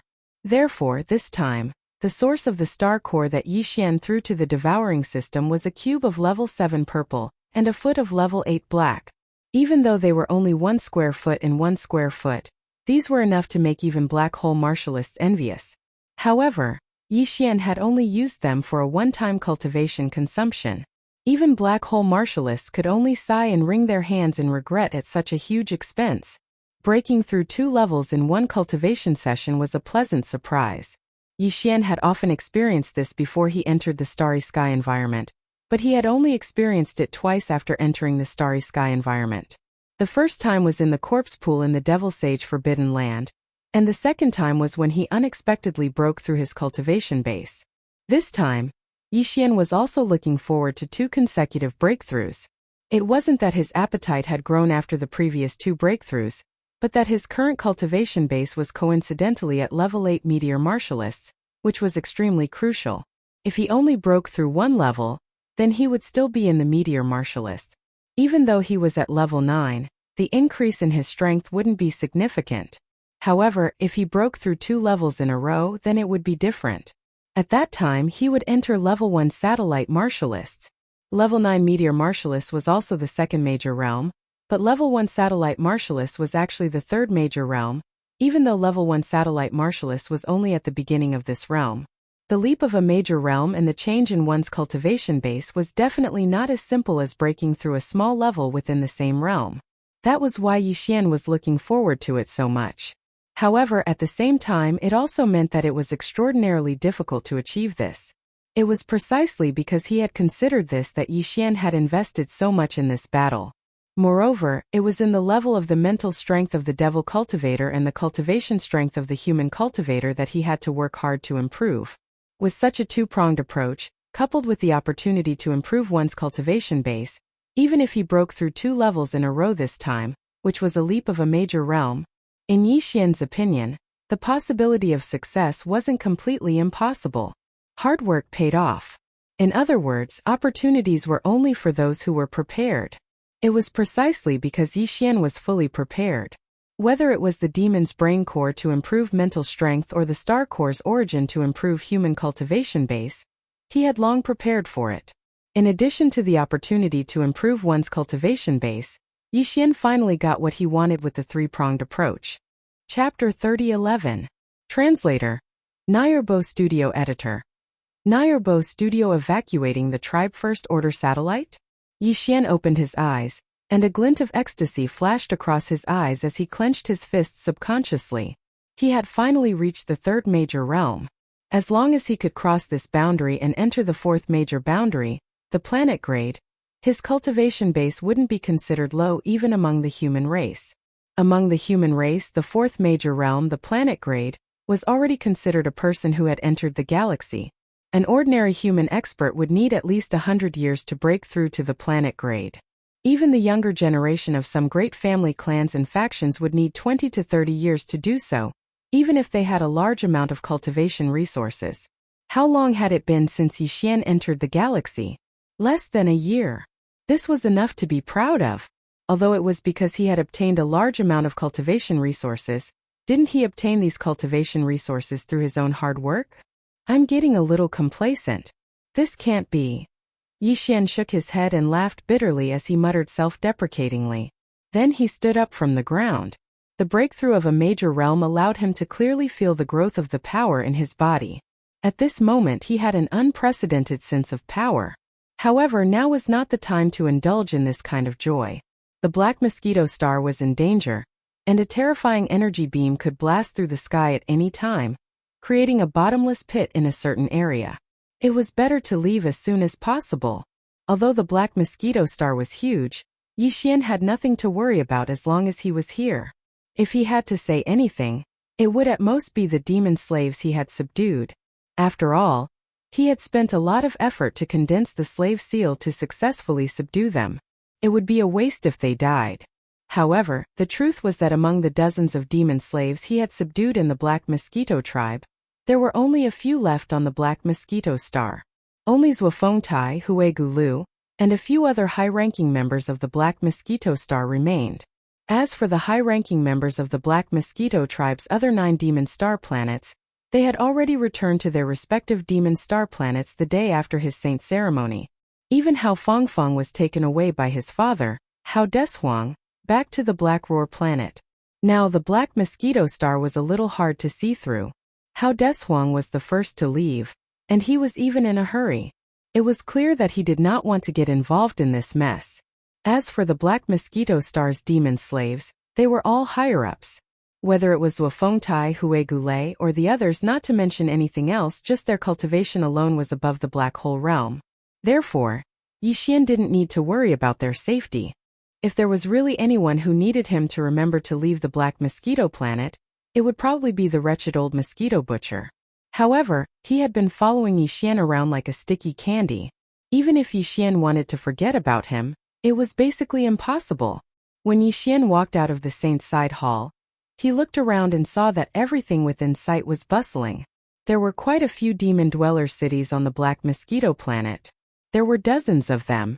However, as he stood on the peak of the Black Mosquito Peak where the ancestral temple was located, he could only see the main city of the planet, Black Mosquito City.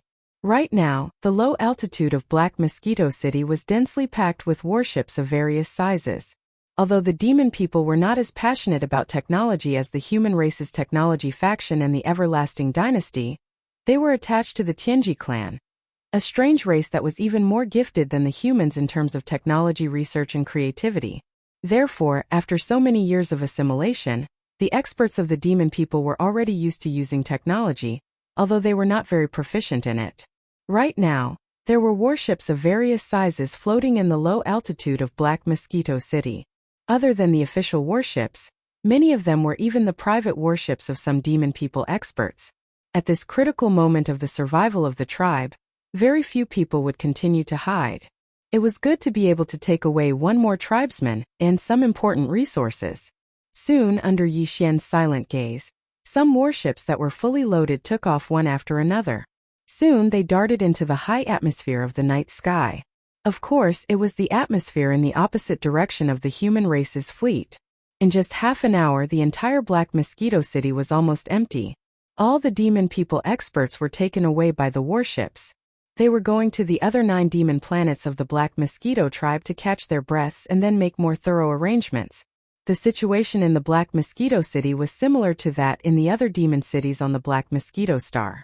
In short, except for some stubborn people who would rather die than leave, all the members of the Black Mosquito tribe on the Black Mosquito Star were transferred away one after another.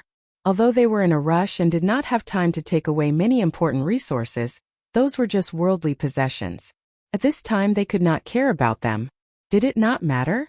The few Black Hole Realm higher-ups in the Black Mosquito City, who had been taken as demon slaves by Yixian, had all left. Only Hue Gulei and Zhuofengtai each stayed with a dozen or so trusted subordinates. After everything was arranged and carried out, the two of them hurried to the Black Mosquito Peak, where the ancestral temple was, with a dozen or so trusted subordinates behind them. This was because Yixian had been standing there quietly with his hands behind his back. The Black Mosquito Star was getting emptier. Even when he extended his mental power and scanned the area with the demon people's mental power, there were only a dozen or so weak demon auras in the Black Mosquito City, and the few nearby demon cities. These were clearly demons who were seriously ill or waiting to die.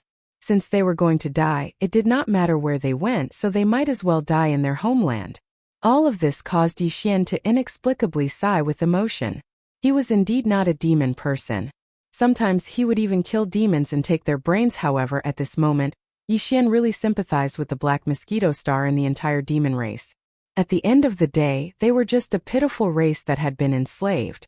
Even the noble demon emperor had to personally send his closest uncle to the Tianji clan on a battleship before he inherited the throne. The uncle would be sent to the Tianji clan as a hostage and would never be allowed to return to his homeland. Perhaps the demon race had no choice but to do so. If the heavenly legacy race did not exist, they might not have become mortal enemies with humans.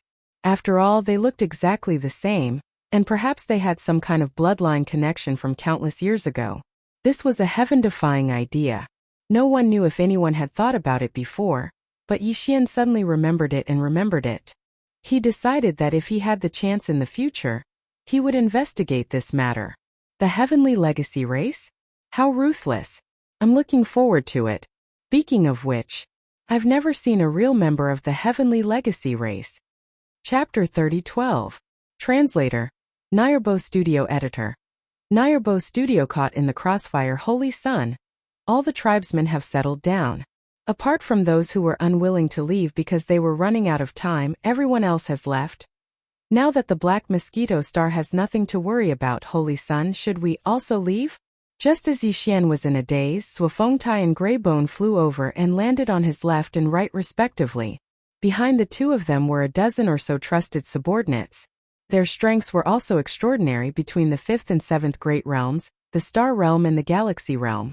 Perhaps it was because Yi Xian had surprised them by showing concern for the safety of the entire Black Mosquito tribe, so they had instructed Zhuofengtai and Huigulei to settle down properly.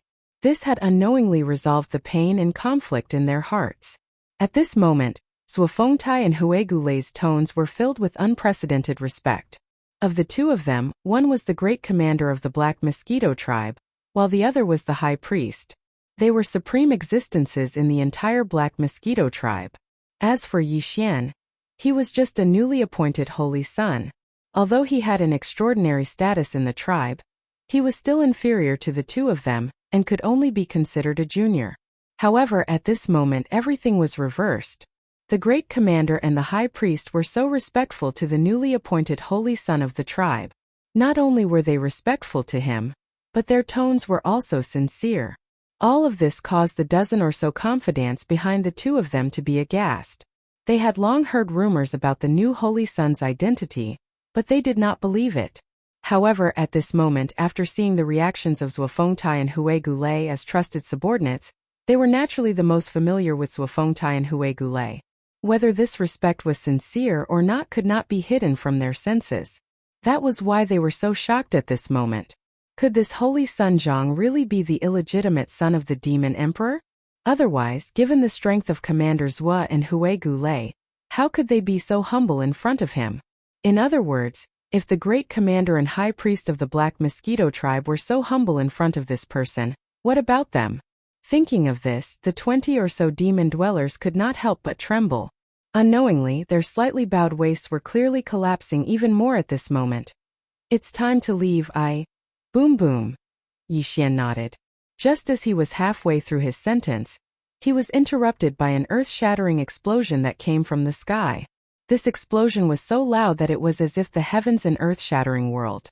Yi Xian, Huigulei, as well as their trusted subordinates reflexively, they all looked at the sky and looked. In the next instant, the expressions of everyone changed abruptly, and they revealed a wisp of extreme shock and astonishment. In their line of sight, a huge and dazzling firework was exploding in the depths of the night sky. It was clearly a huge firework caused by the explosion of a battleship. A large part of the sky was illuminated, and even the atmosphere in that area was burned by the firework. As a result, the scene outside the atmosphere was reflected in the eyes of Yi Xian and the others. Obviously, this was the flagship of the elite fleet of the human clan's Immortal Legion, which was the small fortress with a diameter of 50,000 meters, which was caused by the energy beam of the super annihilation cannon, because what exploded at this moment was clearly a huge fortress of the royal clan's fleet with a diameter of 10,000 meters. A huge fortress with a diameter of 10,000 meters had been completely blown into a cloud of dazzling fireworks by a single blast. Furthermore, this cloud of fireworks was rapidly extinguishing after blooming to the extreme. It was clear that the entire ship, including everything inside, had been incinerated into nothingness by the terrifying beam of light of the super annihilation cannon in a short period of time. There was nothing left to burn, which was why it was quickly extinguishing. This kind of power was absolutely impossible to achieve by the annihilation meteorite cannon of the middle fortress with a diameter of 20,000 meters. It must be the super annihilation cannon of the small fortress that opened fire. Damn! Finally showing its power? Yi Xian blankly stared at the enormous firework in the sky that was rapidly extinguishing. His face was filled with a dumbstruck expression. Due to the fact that he was too shocked by the brilliance of this scene, he couldn't help but curse. At the same time, a light suddenly flashed in his mind. In his opinion, it was simply ridiculous and unbelievable, but at this moment it also emerged in his mind. This huge fortress with a diameter of 10,000 meters is the one that old devil Wenxing chose to guard. Right? Swallowing his saliva, Yi Xian muttered to himself once again. The expression on his face became incomparably strange in the blink of an eye. If that's really the case, then this is too tragic. It can be said to be the most innocent lying down spear in history. The human fleet really knows how to choose. They just randomly chose a huge fortress to kill the chicken to warn the monkey as a deterrent, and they just happened to choose old devil Wenxing? I don't think this is possible. While Yi Xian was muttering to himself and looking at the sky with a strange expression on his face, in the main flagship of the Royal Fleet outside the atmosphere of the Black Mosquito Star, which was the command cabin of the Demon King with a diameter of 20,000 meters. Chanas, who was also shocked by the terrifying power of the super annihilation cannon, was also in a daze at this moment. Gulp, gulp. After a long time, Chanas also swallowed his saliva subconsciously. Then the expression on his face quickly became strange. It was definitely not weaker than Yi Xian's, or even more so. At this moment, Chanas, who had vaguely regained his senses, finally regained his ability to speak. He muttered to himself, "This is really F** ket up. No, this is clearly F** ket up by F** Ker. Old Devil Wenxing's luck is too bad. Isn't it? It hasn't even been an hour since we entered that large fortress. Yet it was blown away by a single cannon blast? What the F** ck? I was just muttering that once the fight starts, I should find a chance to take advantage of the chaos to blow up that fortress of his. Just as I was thinking about that, old Devil Wenxing actually died by himself? Ha ha ha. This is clearly the rhythm of God's help. It seems that Zhang Wuji is indeed a lucky general. He casually came up with an idea, and in the end this is the result. I really need to teach him well later. Haha, once this kind of lucky general grows up, his future value will be even more amazing. Whether it was Yi Xian or Chanas at this moment, they still did not know the secret identity of Wenxing. If they knew that Wenxing was actually a spy who had been bought over by the human race and had been planted in the Demon King Star area all along, and at this moment, he was blown up by the main flagship of the human race's immortal army, the strange feeling in their hearts would be more than 10 times stronger. Chapter 3013. Translator. Neobo Studio Editor. Neobo Studio Naples flips out. Naples, the general of the human race's technology faction and the commander of one of the immortal army's subordinate armies, was a top-notch expert with a square face in his 50s and a cold, solemn and dignified expression. As for his cultivation level, it was unknown. However, one thing was certain, and that was that he definitely surpassed the Grotto Heaven realm. In other words, he was at least in the 11th realm. As for what this realm was, Yi Xian still didn't know. The highest realm that he knew of was the 10th realm, the Grotto Heaven realm. Even in the colossal army of the Everlasting Dynasty, there were not many generals, only 20 or 30 in total. Among them, Naples was definitely one of the best. He was iron-blooded and ruthless, and his methods were tough. Hence, it was obviously unrealistic for Chanas to think of using delaying methods to obtain a life. As the Heaven Cutter opened fire for the second time, a huge fortress with a diameter of 10,000 meters was blasted into a fireball and turned into nothingness. At the same time, High Priest Wenxing, who was planted by the human race and the demon race, was also accidentally killed because of this. At this moment, the staff of the Heaven Cutter's communication team followed the orders of the fleet's commander-in-chief, Admiral Naples, and sent a spy to the Royal Race Fleet's flagship thousands of miles away. Unfortunately, Chana's response was just as unyielding. Prince Xian is indeed in our hands. We caught him the moment we returned. However, hand him over? Impossible. At the end of this response, Chanas even threatened the human race's elite fleet. He warned that Prince Xian was in the flagship, the Demon King. If they had the ability, they should open fire on the Demon King. If they didn't have the ability, they should leave as soon as possible. Otherwise, once the powerful fleets of the Tianji race and the many slave races from the First Universe arrived, they probably wouldn't be able to leave even if they wanted to. The reason why Chanas dared to say that was because he was confident. As long as the other party wasn't sure if Prince Xian was really in the Demon King, they definitely wouldn't dare to act rashly. Even if all the other battleships and fortresses of the Royal Race Fleet were blasted into smithereens, as long as the Demon King was safe and sound, he had nothing to worry about. Regarding this point, the commander of the human fleet, Admiral Naples, was also well aware. He indeed suspected that what the other party said about Prince Xian being in the cabin of the Demon King was just an empty city strategy. However, because the safety of Prince Xian was too important, Naples didn't dare to gamble at all. At this moment, Chuantime, in the command of the Royal Race Fleet in the Royal Race Fleet's flagship, the higher-ups of the human race fleet were all deep in their minds thinking. There were at least 1,000 people in the spaceship fleet base city. Surrounding the command cabin hall were all sorts of precision instruments. A small fortress with a diameter of 50,000 meters was far superior to a large fortress with a diameter of 10,000 meters and a giant fortress with a diameter of 20,000 meters in terms of basic functions. It also has many functions that the previous two bastions didn't have. That's why there were so many instruments and facilities. Among the thousands of people in the command cabin on the top floor, more than half of them were technical elites wearing the uniform of the Immortal Army. There were only 700 to 800 of them, but they were able to control the operation of the small fortress. This kind of elite skill was not something a normal army could compare to.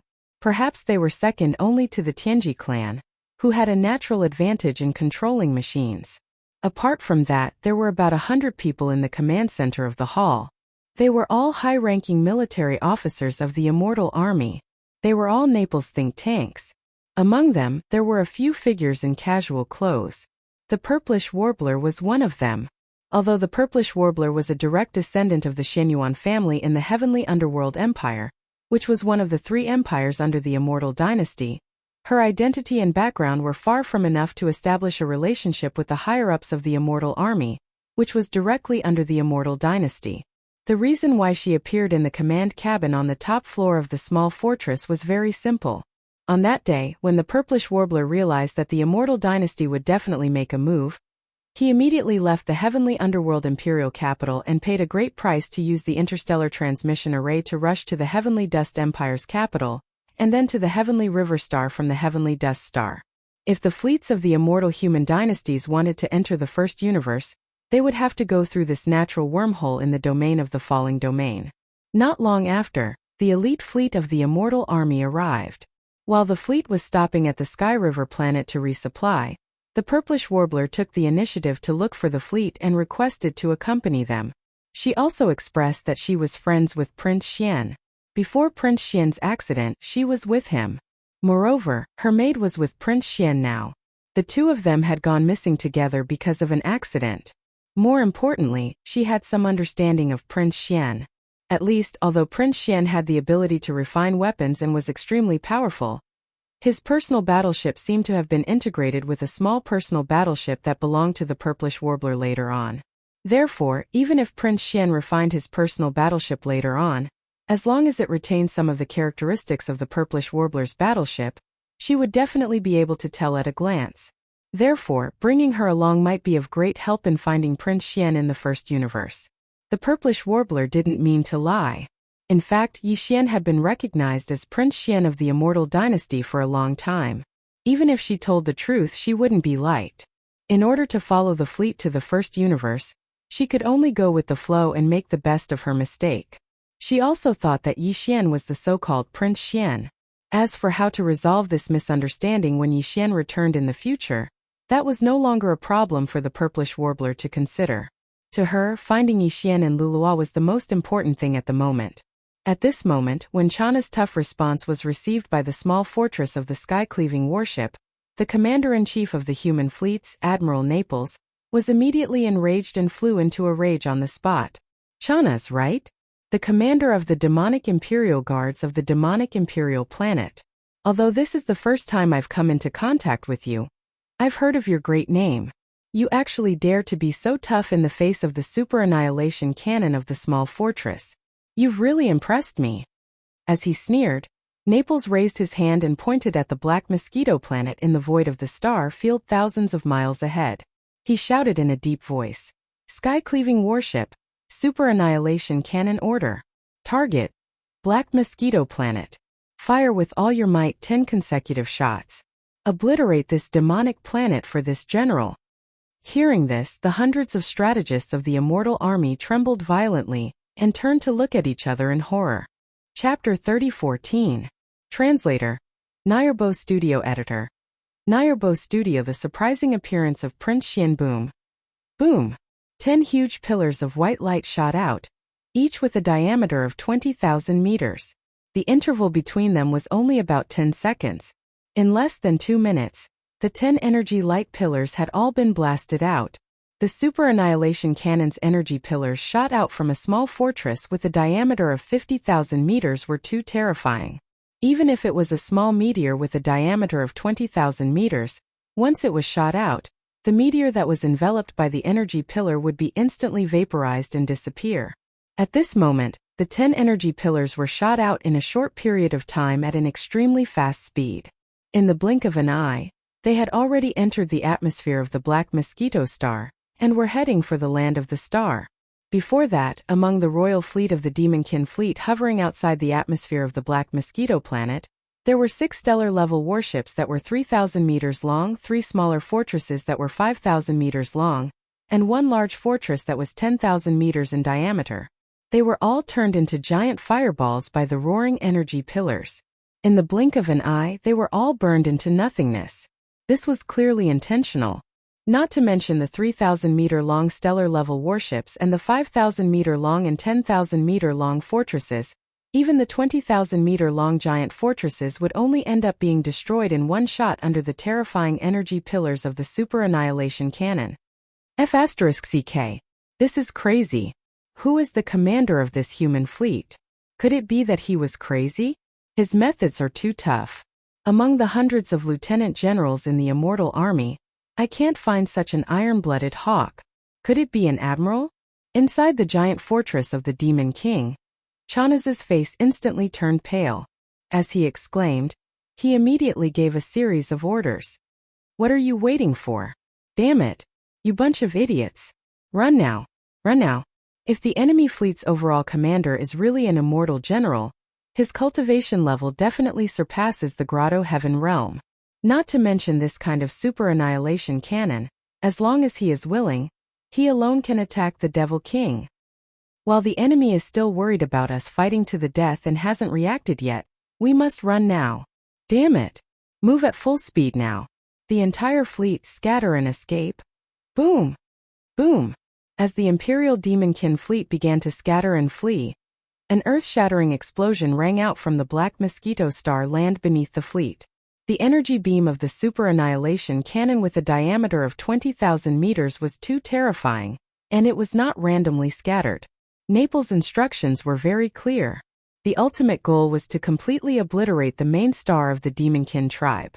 Although there were only 10 energy light pillars with a diameter of 20,000 meters, it was impossible for them to vaporize the Black Mosquito Star like they vaporized a small meteor.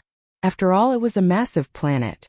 However, the operators of the cannons on the small fortress of the Heaven Cutter were the best of the best. According to their calculations and deductions, it was not a problem for them to destroy a colossal object like the Black Mosquito Star with 10 energy beams.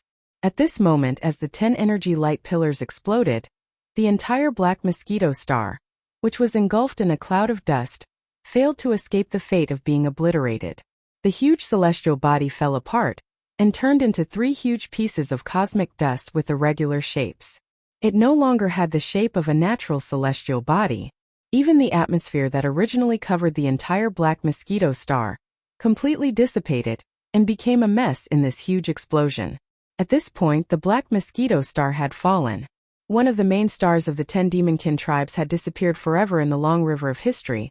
Although almost all the people on the Black Mosquito Star had evacuated in advance, Zhuofengtai, the chief priest of the Black Mosquito tribe, Hui Gulei, the chief priest of the Black Mosquito tribe, and dozens of their trusted subordinates as well as Yi Xian and the wretched mosquito butcher were still there. The moment the 10 super annihilation cannon's energy light pillars bombarded them, a group of people gathered together. When they saw the terrifying energy light pillars whistling over, their expressions changed completely, and they cried out involuntarily in alarm. So ruthless and cruel?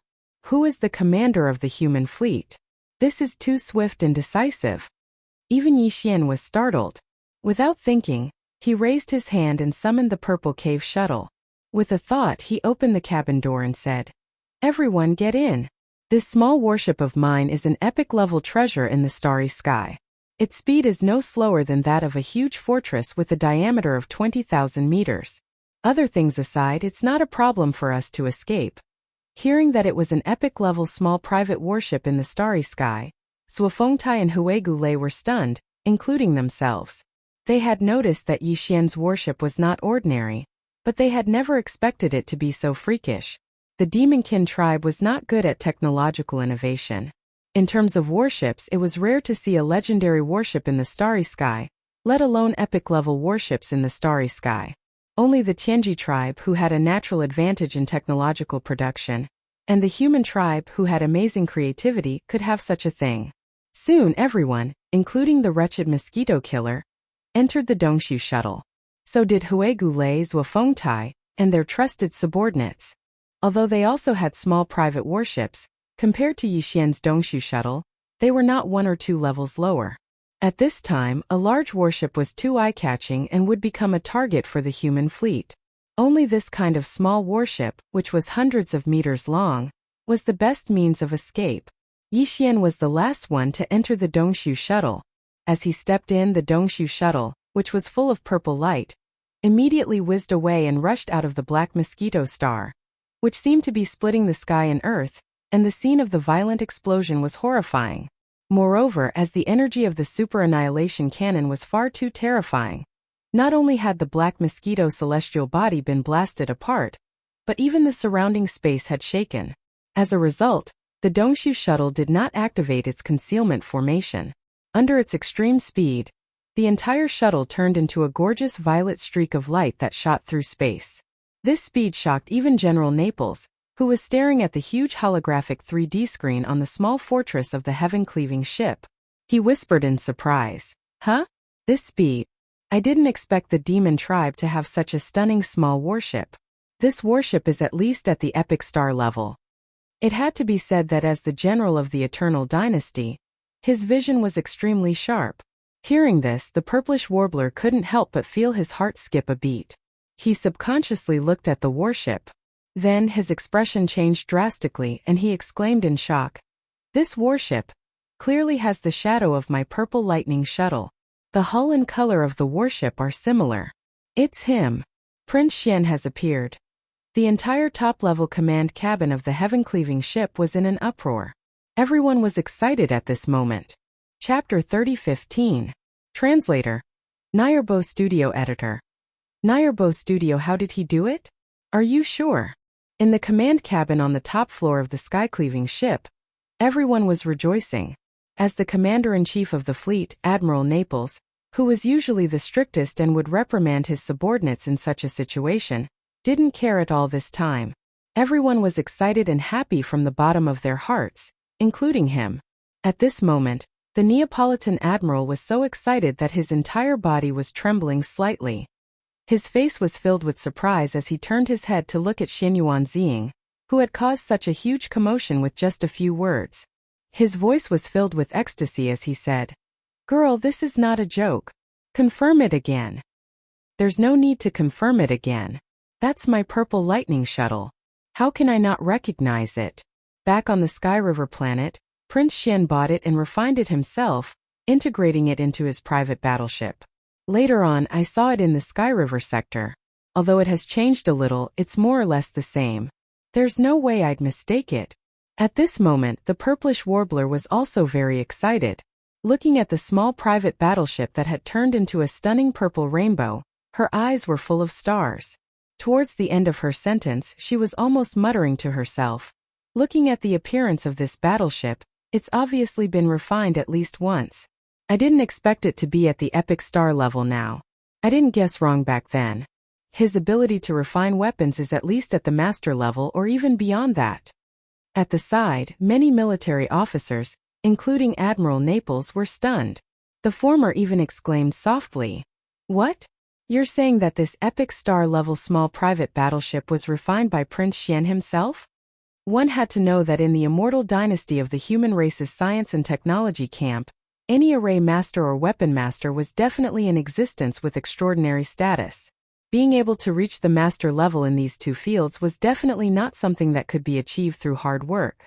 It was related to talent. A weapon refiner who can refine an epic star-level battleship is definitely not just at the master level. He's at least at the master level. Prince Xian is indeed amazing. My trip to the first universe was not in vain. After confirming that the small private battleship that had turned into a purple rainbow at an astonishing speed belonged to Prince Xian, and that this battleship had clearly been personally refined by him time and time again to reach its current starry sky epic grade, Admiral Naples became even more excited. Immediately he gave the order. The entire fleet is to follow them immediately. At the same time, connect to the communication system of that purple battleship, and reveal our identities to Prince Xian. As for the fleets of the Imperial clan that escaped, we don't have to bother with them for the time being. The most important thing now is to meet up with Prince Xian." The order was quickly passed down. All 11 bastions of the human fleet moved at full speed and chased after the Dongshu shuttle, which had turned into a streak of purple light. Since the completion of the last fusion, the Dongshu shuttle had reached the epic Starry Sky rank in terms of grade. The current speed of the Dongshu shuttle was indeed astonishing. After all the kinetic energy was poured into its speed, even a large fortress with a diameter of 10,000 meters could not compare to it. It could even reach the maximum speed of a giant fortress with a diameter of 20,000 meters. Under such circumstances, even Chanasi's Imperial Demon Fleet would not be able to keep up with the Dongshu shuttle. At the very most, only the flagship, the Demon Ruler, would not lose sight of it. However, the 11 bastions of this human fleet were all giant fortresses with diameters of more than 20,000 meters. There was even a small fortress with a diameter of 50,000 meters. Faced with such pursuers, even the Dongshu shuttle would not be able to shake them off. The 11 bastions of the human race continued to follow closely behind the Dongshu shuttle. Moreover, the Dongshu shuttle received the communication message from the flagship, the Heaven Cutter, immediately. The other party's meaning was very simple and clear. They stated their identity and purpose of entering the Demon Star region in the first universe. They requested Prince Xian to return with them. As a trial prince of the immortal dynasty of the human race's technological faction, and as the voice of the entire human race and even the 10,000 Luo Federation was so loud, it was no longer suitable for Prince Xian to continue staying here. In this message, Naples also stated his identity as the general of the immortal army. At the same time, he conveyed the order from the higher-ups of the immortal dynasty. Prince Xian's ultimate trial was completed. He was ordered to return to the royal family immediately and accept the arrangements of the dynasty. This clearly meant that they were going to entrust him with important tasks and nurture him vigorously. With Prince Xian's current reputation in the entire human race and the 10,000 Luo Federation, as well as the fact that he had not only completed the ultimate trial of the royal family, but also obtained such an impressive result, once he returned to the immortal dynasty of the human race, he was almost destined to soar. From then on, he would no longer be an unknown descendant of the royal family. Instead, he would become one of the few people in the immortal dynasty's younger generation who could walk on the stage and command the wind and clouds. He could be considered to have officially stepped onto the glorious path of competing for the throne of the dynasty. However, all of this had a huge flaw for Yi Xian. He was not the real Prince Xian. Although he knew that he would definitely have a bright future if he returned with this elite fleet of the human race, it all belonged to Prince Xian. It had nothing to do with Yi Xian. If he really returned with Naples, the outcome would be extremely bad. Impersonating a prince was a huge crime, and Yi Xian could not bear it.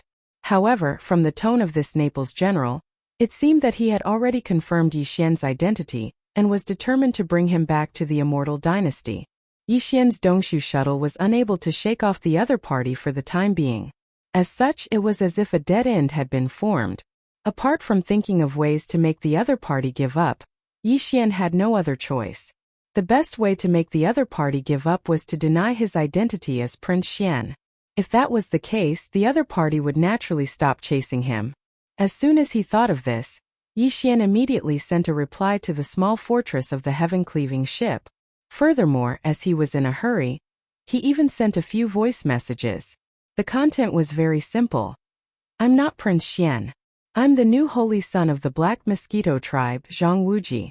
You've got the wrong person. Can you stop chasing me?" Under normal circumstances, the human fleet would obviously not continue chasing him after such a reply. This was because Prince Xian had no need to deny his identity at all. However, what Yi Xian did not expect was that there was someone in the command cabin on the top floor of the heaven-cleaving ship that could recognize his voice. That person was the purplish warbler. At this moment, as Yi Xian's voice message appeared in the command cabin, the purplish warbler immediately exclaimed, "Brother Yi, it's really his voice. But why did he deny his identity and call himself the holy son of the demon tribe?" Chapter 30:16. Translator. Nayarbo Studio Editor. Nayarbo studio shocking methods. How did he do it? As he muttered to himself, Admiral Naples' expression became increasingly strange. Since it's really him, then, how did he become the holy son of the demon tribe? It seems like he has a motive, so it's not convenient for him to admit it. But isn't this too unbelievable? A human actually became the holy son of the demon tribe? As General Naples muttered to himself, the hundreds of immortal army strategists exchanged glances with one another. Their expressions were strange. There were indeed human spies among the demon tribe, but these spies were all demon tribe members who had been bribed, not human powerhouses. Although demon tribe members and humans looked the same, demon tribe members' mental strength could block the detection of human consciousness. Therefore, it was extremely easy for demon tribe members to blend into the human race. If one didn't look carefully, they wouldn't be able to tell at all.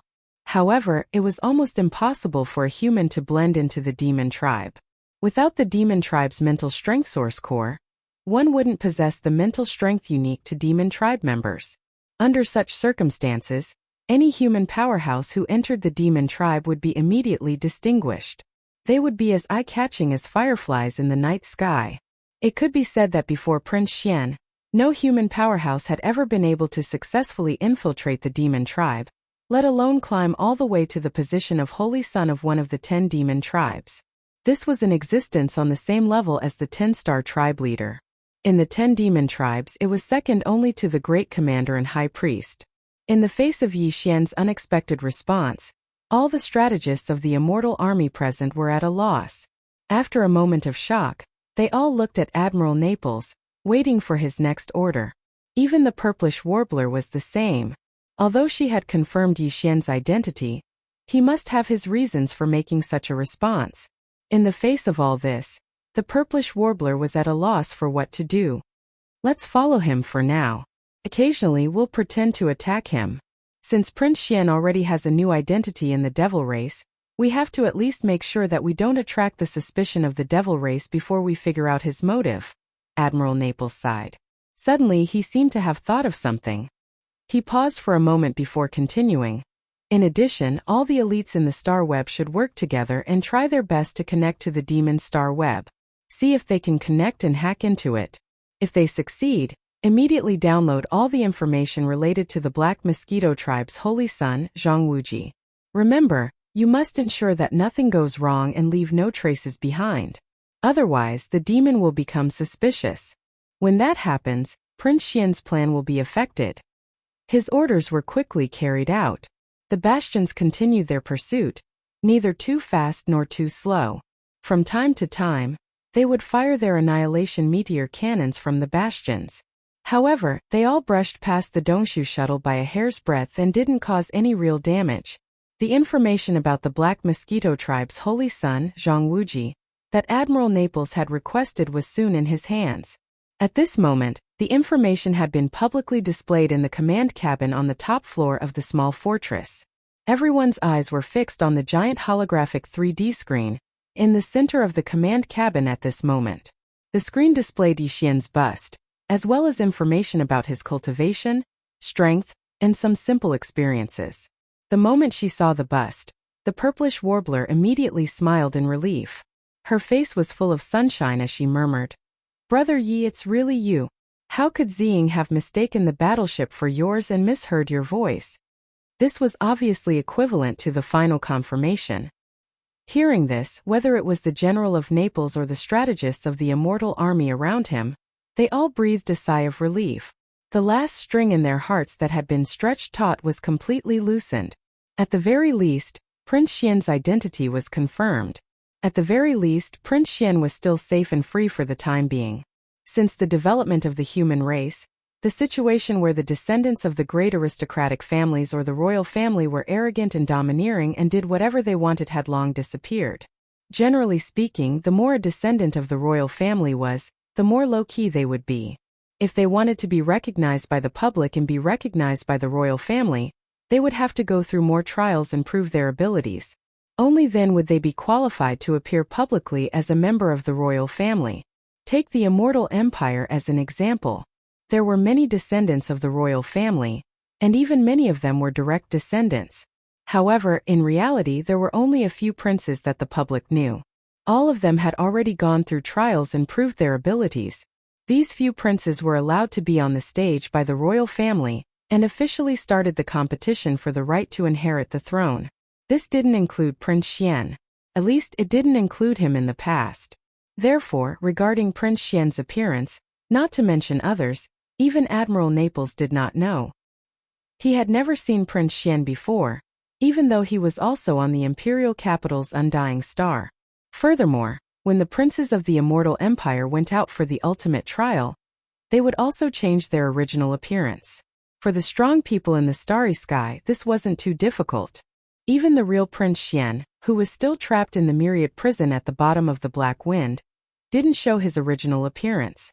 However, at this moment, after Yi Xian's bust was collected as information and brought back to the human race from the small fortress of the Heaven Cutter, the image of Prince Xian, who had long been famous in the human race, was unknowingly fixed.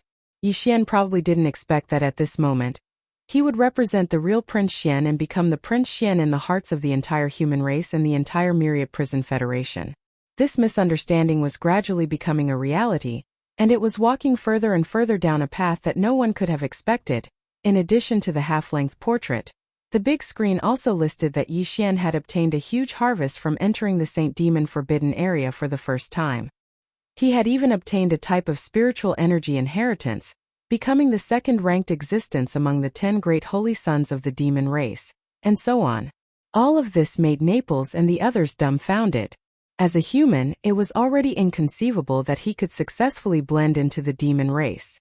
This Prince Xian, on the other hand, not only didn't keep a low profile, but he also made a name for himself and was extremely high profile. This method was simply too amazing. Chapter 30:17. Translator, Henny Translations Editor, Henny Translations The Arrival of the Servant 100 Races Translator, Henny Translations Editor, Henny Translations. As Yi Xian entered the Demon Cultivator Star Zone, words appeared on the big screen. All the higher-ups of the Immortal Army in the command cabin on the top floor of the small fortress saw it. The entire command cabin became noisy. Everyone whispered to each other and gasped from time to time. These elites of the Immortal Army naturally had a good understanding of the few princes who had been allowed to enter the stage to compete for the throne. However, from what they knew, the difference between those princes and Prince Xian was not small at all. Needless to say, Prince Xian's reputation had spread throughout the entire Myriad Luo Federation. Like an idol, he had gained the loyal support of countless fans. In addition, in terms of contributions to the Federation, Prince Xian had already entered the Earth leaderboard, while the other princes were still struggling. Furthermore, with everything that Prince Xian had done after entering the Demon Cultivator Star Zone, his ranking would soar again as soon as he returned. He might even be able to enter the Heaven leaderboard.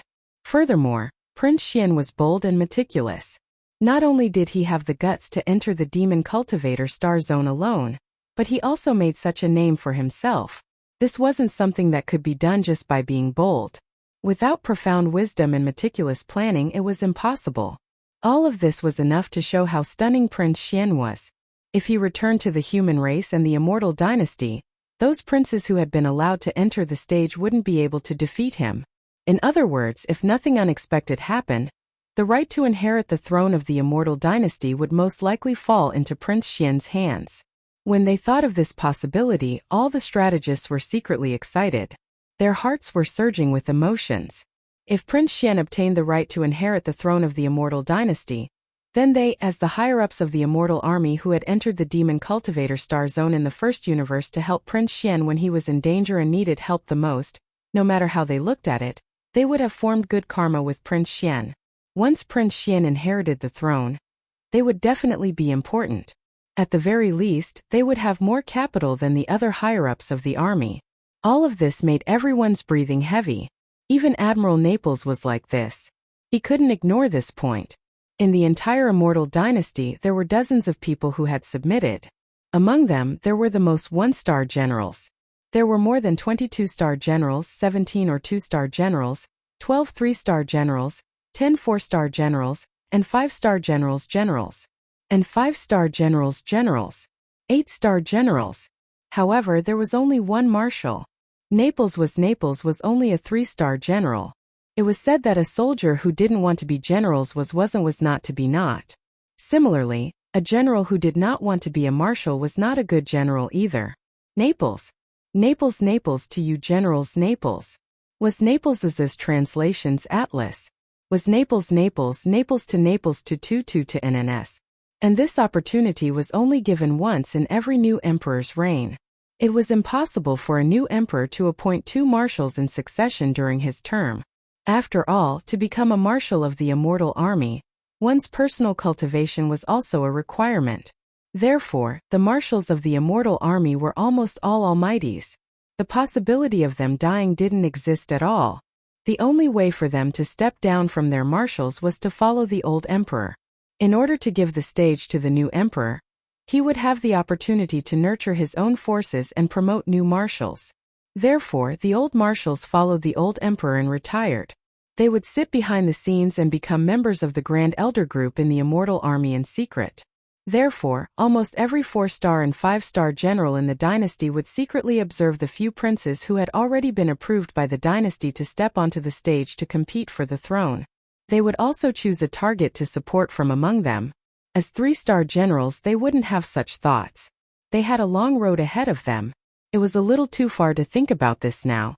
But now, with the appearance of Prince Xian, especially with his amazing abilities, Naples, who hadn't thought much about this matter, couldn't help but be a little more active.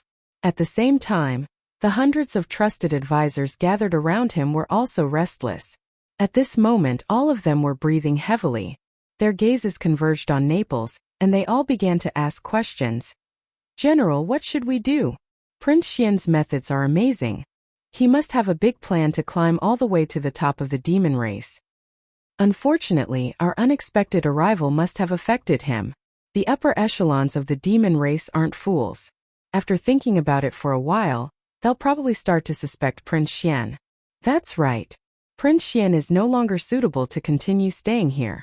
Even if his plan was amazing and had a high chance of success, but now we'll just take it that we've unintentionally ruined Prince Xian's plans. We'll personally accept the punishment later. But now we have to prioritize Prince Xian's safety. General, give the order. Prince Xian is stubborn, but we can't let him continue being stubborn. After all, if something happens, it'll definitely be a huge loss for the dynasty. With Prince Xian's amazing methods, even if this plan fails, he can still soar to the top. As these words spread, Naples' lieutenant general fell into deep thought. At this moment, he was also thinking about the same thing. Without a doubt, the arrival of the human fleet had indeed troubled and affected Prince Xian. This was something that no one had expected. It could only be considered an unintentional mistake. There was no need to worry about punishment. Prince Xian was so amazing that he wouldn't care about such things. In reality, even if they hadn't come, the demon race might have looked at Prince Xian suspiciously. But all of this wasn't important now. The most important thing now was whether they should retreat or continue to pursue Prince Xian, and think of a way to bring him back to the first universe, even if it was by force. After thinking for a while, Naples finally made a decision. His eyes darkened as he immediately gave the order. Follow them immediately. Even if it's by force, we must bring Prince Xian back to the first universe. Also, Xianyuan girl, he might not know that you're here. Reveal your identity and persuade him. Just use voice transmission. At the side, just as Xianyuan Ziying nodded her head, the expressions of the few think tanks not far away changed as they cried out involuntarily. Not good. General, the slave fleet of the first universe has arrived. Some have arrived from all directions. The situation we're facing has worsened. Chapter 3018. Translator. Nayarbo Studio Editor. Nayarbo Studio Chaotic Black Mosquito Zone in the first universe. Although the Tianji clan was the well-deserved overlord, there were not many members of the Tianji clan. After all, the so-called Tianji clan were all intelligent robots that had developed self-awareness. They were not intelligent robots in the ordinary sense. The birth of every intelligent robot required a certain amount of opportunity and probability. Of course, this didn't mean that the number of robots in the Tianji race was small. In fact, although there weren't many robots in the Tianji race that had developed self-awareness, there were still a lot of semi-intelligent robots or pure intelligent robots. It was just that they couldn't be considered true members of the Tianji race. In addition to this semi-intelligent robot army, in the first universe, there were even more slave races under the Tianji clan, including the demon tribe. They were all slave races attached to the Tianji clan. Among these slave races, not all of them were truly loyal to the Tianji clan and were willing to be enslaved. Many slave races were restricted by the general situation and had no choice but to submit. For example, the demon tribe was one of them. From the attitude of the devil king Mo Wentian, Mo Qigong, and the other supreme beings of the Grotto Heaven realm, it could be seen that they were not willing to be enslaved. There were many such slave races. Of course, there were also some who were willing to be enslaved by the Tianji clan. In order to distinguish all of this, one had to be in close contact with them. Otherwise, one would not be able to tell. And now that the Heaven's Legacy race had issued this arrest warrant in the first universe, all the slave races in the first universe, whether or not they were truly willing to submit to the Heaven's Legacy race, had to at least show a certain attitude in response to the arrest warrant in the first universe. Therefore, each race more or less sent out some search forces. To put it bluntly, they were fleets. The slave races in the first universe came in all shapes and sizes. There were all kinds of life forms. The demon tribe, who looked no different from humans, was actually the most normal. They were most similar to humans and robots. There was one thing that had to be explained. That was the appearance of the machine tribe. Although they were essentially machines with self-consciousness in terms of appearance, all of them were actually the same as the human tribe, including the leader of the Tianji tribe, De. After all, when De was created by the human technology pioneer Xing Bo, he was a high-level intelligent robot. This kind of high-level robot, in terms of appearance, could not still have the appearance of a steel body. The materials used for their bodies had long been simulated. Currently, the materials used to construct the machine tribe's bodies were treasures used to refine weapons, so they could evolve on their own. However, in terms of appearance, almost all of the machine tribe members looked the same as humans. Apart from the demons, the other servant clans in the first universe were of all kinds of shapes and sizes. The more common ones were orcs, half-orcs, zergs, and so on. As for the more bizarre ones, there were even some life forms in the form of energy. There were all kinds of strange creatures. These servants of the Heaven's Legacy race also had warships. Perhaps some of them were born to move around naked in the universe, such as some energy life forms and some crystal life forms. However, after coming into contact with warships, they also fell in love with the crystallization of human technology and wisdom. The prosperity of technology and the birth of warships naturally had their reasons. Everything existed for a reason. Warships were so popular in the three universes today, and even in the human tribe's cultivation camp, there were many cultivators who used the human tribe's warships as blueprints to refine all kinds of strange magic treasures with different functions. This showed the great significance of warships. After all, with a super battleship like the Heaven Cutter, even if one was only in the meteor state, one could travel across the universe quickly without fear of being hunted down by the Grotto Heaven State cultivators. One could even kill the Grotto Heaven State cultivators. That was something that couldn't be done except for the battleships of the human clan and the magical treasures of the cultivators. If one wanted to use a high-level magic treasure, one had to have a certain level of strength. From this, one could see the advantages of warships. The warships of the Heaven's Legacy race in the first universe were all given to them by the Heaven's Legacy race. At this moment, more than 100 fleets of various sizes had arrived from all directions of the Black Mosquito space zone. The Heaven's Legacy race was just a general term.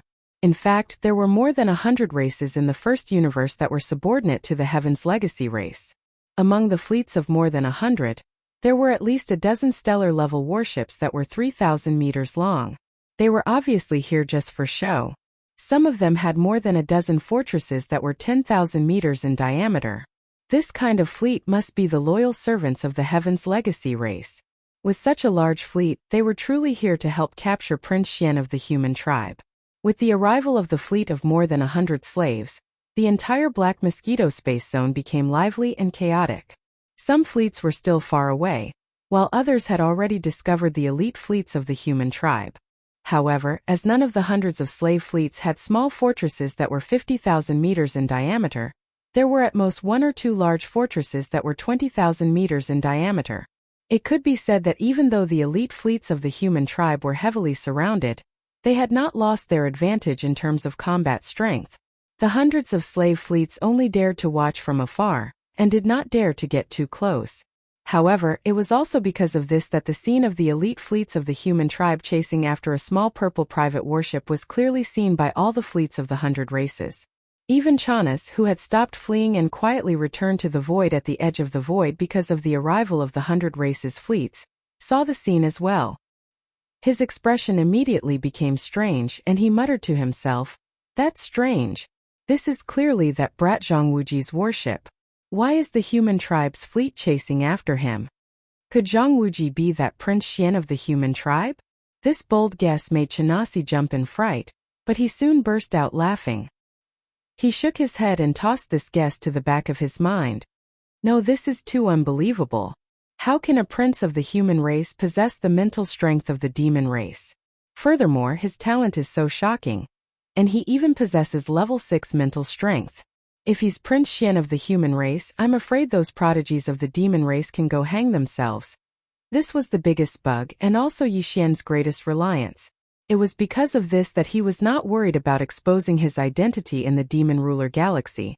Chapter 3019. Translator. Endless Fantasy Translation Editor. Endless Fantasy Translation Satellite Level 2. Unfortunately, Naples wasn't a demon. Hence, he didn't have the pride of a demon in terms of mental strength. As such, it was impossible for him to have the same mindset as Chaunis.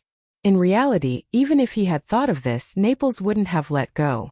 Since things had already progressed to this stage, he had to bring Prince Xian back to the third universe no matter what. Otherwise, if Prince Xian encountered any danger or some unforeseen event, he wouldn't be able to redeem himself even if he died 100 times. He had already found Prince Xian, yet he didn't bring him back. In the end, Prince Xian perished in the first universe. Naples couldn't bear such a thing. The responsibility was too great. Countless fans of Prince Xian in the entire Wanluo Federation would denounce him. Naples felt a chill run down his spine just thinking about that scene. Therefore, even though the surrounding 100 servant fleets of the first universe had arrived, the entire elite fleet of the human race was still tightly biting onto Yi Xian's Dongshu shuttle under his orders. They didn't relax for even a moment, and because of the full power of the horse, the distance between the two had already started to slowly shrink. The fleet on the right seems to be a little too close. Could it be that they've seen us firing our cannons at Prince Xian without hitting him? Are they suspecting that our human fleet's aim isn't good enough? Perhaps it was because Prince Xian had been leading the entire human fleet around like a headless fly after chasing for so long, but the entire fleet was being led around by Prince Xian like a headless fly. At this moment, Naples's face was completely gloomy. He naturally didn't dare to be angry at Prince Xian. However, there was no lack of people around them who could vent their anger. The slave fleet that he had chosen could only be considered unlucky. They were a little too close and they happened to be in the void on the right, which was the best position to attack. General Naples didn't say anything else. If his trusted advisors couldn't understand what he meant, then they should all be laid off. Very quickly, 10 energy beams from the Annihilation Meteorite Cannon, each 5,000 meters in diameter, and 1 energy beam from the Super Annihilation Cannon, each 20,000 meters in diameter, shot out at almost the same time. This time the Vindicator opened fire as well. There were a total of 18 ships and bastions to the right of the fleet. At the same time as the human fleet fired, the 18 warships and bastions exploded in midair. They turned into giant fireballs and burned into ashes. Only the energy beam of the Super Annihilation Cannon shot out from the small fortress of Skycutter destroyed 2 large fortresses with a diameter of 10,000 m and 4 stellar-level warships with a diameter of 3,000 m. There was no suspense at all. A small fortress was enough to sweep through everything in the chaotic black mosquito space zone. Although almost all the fleets of the slave races from the first universe had arrived, as long as the fleet of the heavenly fate race hadn't arrived, this elite human fleet with only 11 bastions was more than enough to run amok with disdain and without fear of anything. These 17 or 18 battleships should have come from a certain slave race, but at this moment they were all wiped out in the blink of an eye. Not even a hair was left behind. As the exploding fireballs gradually extinguished, they completely dissipated in the void of the universe. This scene was really chilling. When it appeared, The experts in the slave race's fleets from the first universe clearly realized how terrifying the power of one round of fire from an elite fleet composed of one small fortress with a diameter of 50,000 m and 10 stellar-level fortresses with a diameter of 20,000 m was. With this kind of shock and horror, the fleets of the hundreds of clans and slaves that had been ready to move finally retreated out of fear. However, they were still closely following the Dongshu shuttles and the human elite fleets in the center of the void, which were chasing after each other. At this moment, it wouldn't be an exaggeration to say that Yi Xian, who was within the Dongshu shuttle, was about to go crazy. He was indeed about to go crazy. He was about to be driven crazy by Naples. If he didn't know that even if the Dongshu shuttle's star-obliterating cannons hit the solid hulls of the 11 human bastions, it would be like being bitten by a mosquito and wouldn't cause any damage to them at all, Yi Xian would have opened fire long ago. These human fools were really too infuriating. Didn't he already say that he wasn't some bullsh** T Prince Xian? What was the point of biting so hard? At this moment, he was almost certain that there was something wrong with the commander of this human fleet, or that his mental state was questionable. Maybe he was just a paranoid maniac.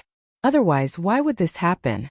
It was also at this moment that Xianyuan Ziying's pleasantly surprised and anxious voice sounded from the communication system of the Dongshu shuttle, causing Yi Xian to be stunned for a moment.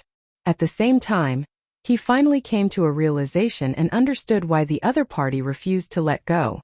Big brother Yi, I'm Purplish Warbler. Can you not run? Admiral Naples is worried sick. It's very dangerous here. Come back with us first. The Tianji clan's fleet is about to arrive. When that time comes, our Immortal Legion's elite fleet will lose its advantage. The situation will worsen in an instant. Big brother Yi, did you hear that? Don't run. Hearing these familiar words, Yi Xian's entire body felt unwell. He was completely dumbstruck. No wonder. It seemed that he had anxiously replied with a voice message, and the other party had already confirmed his identity. But who would have thought that the Purplish Warbler was also in the human fleet? A mistake.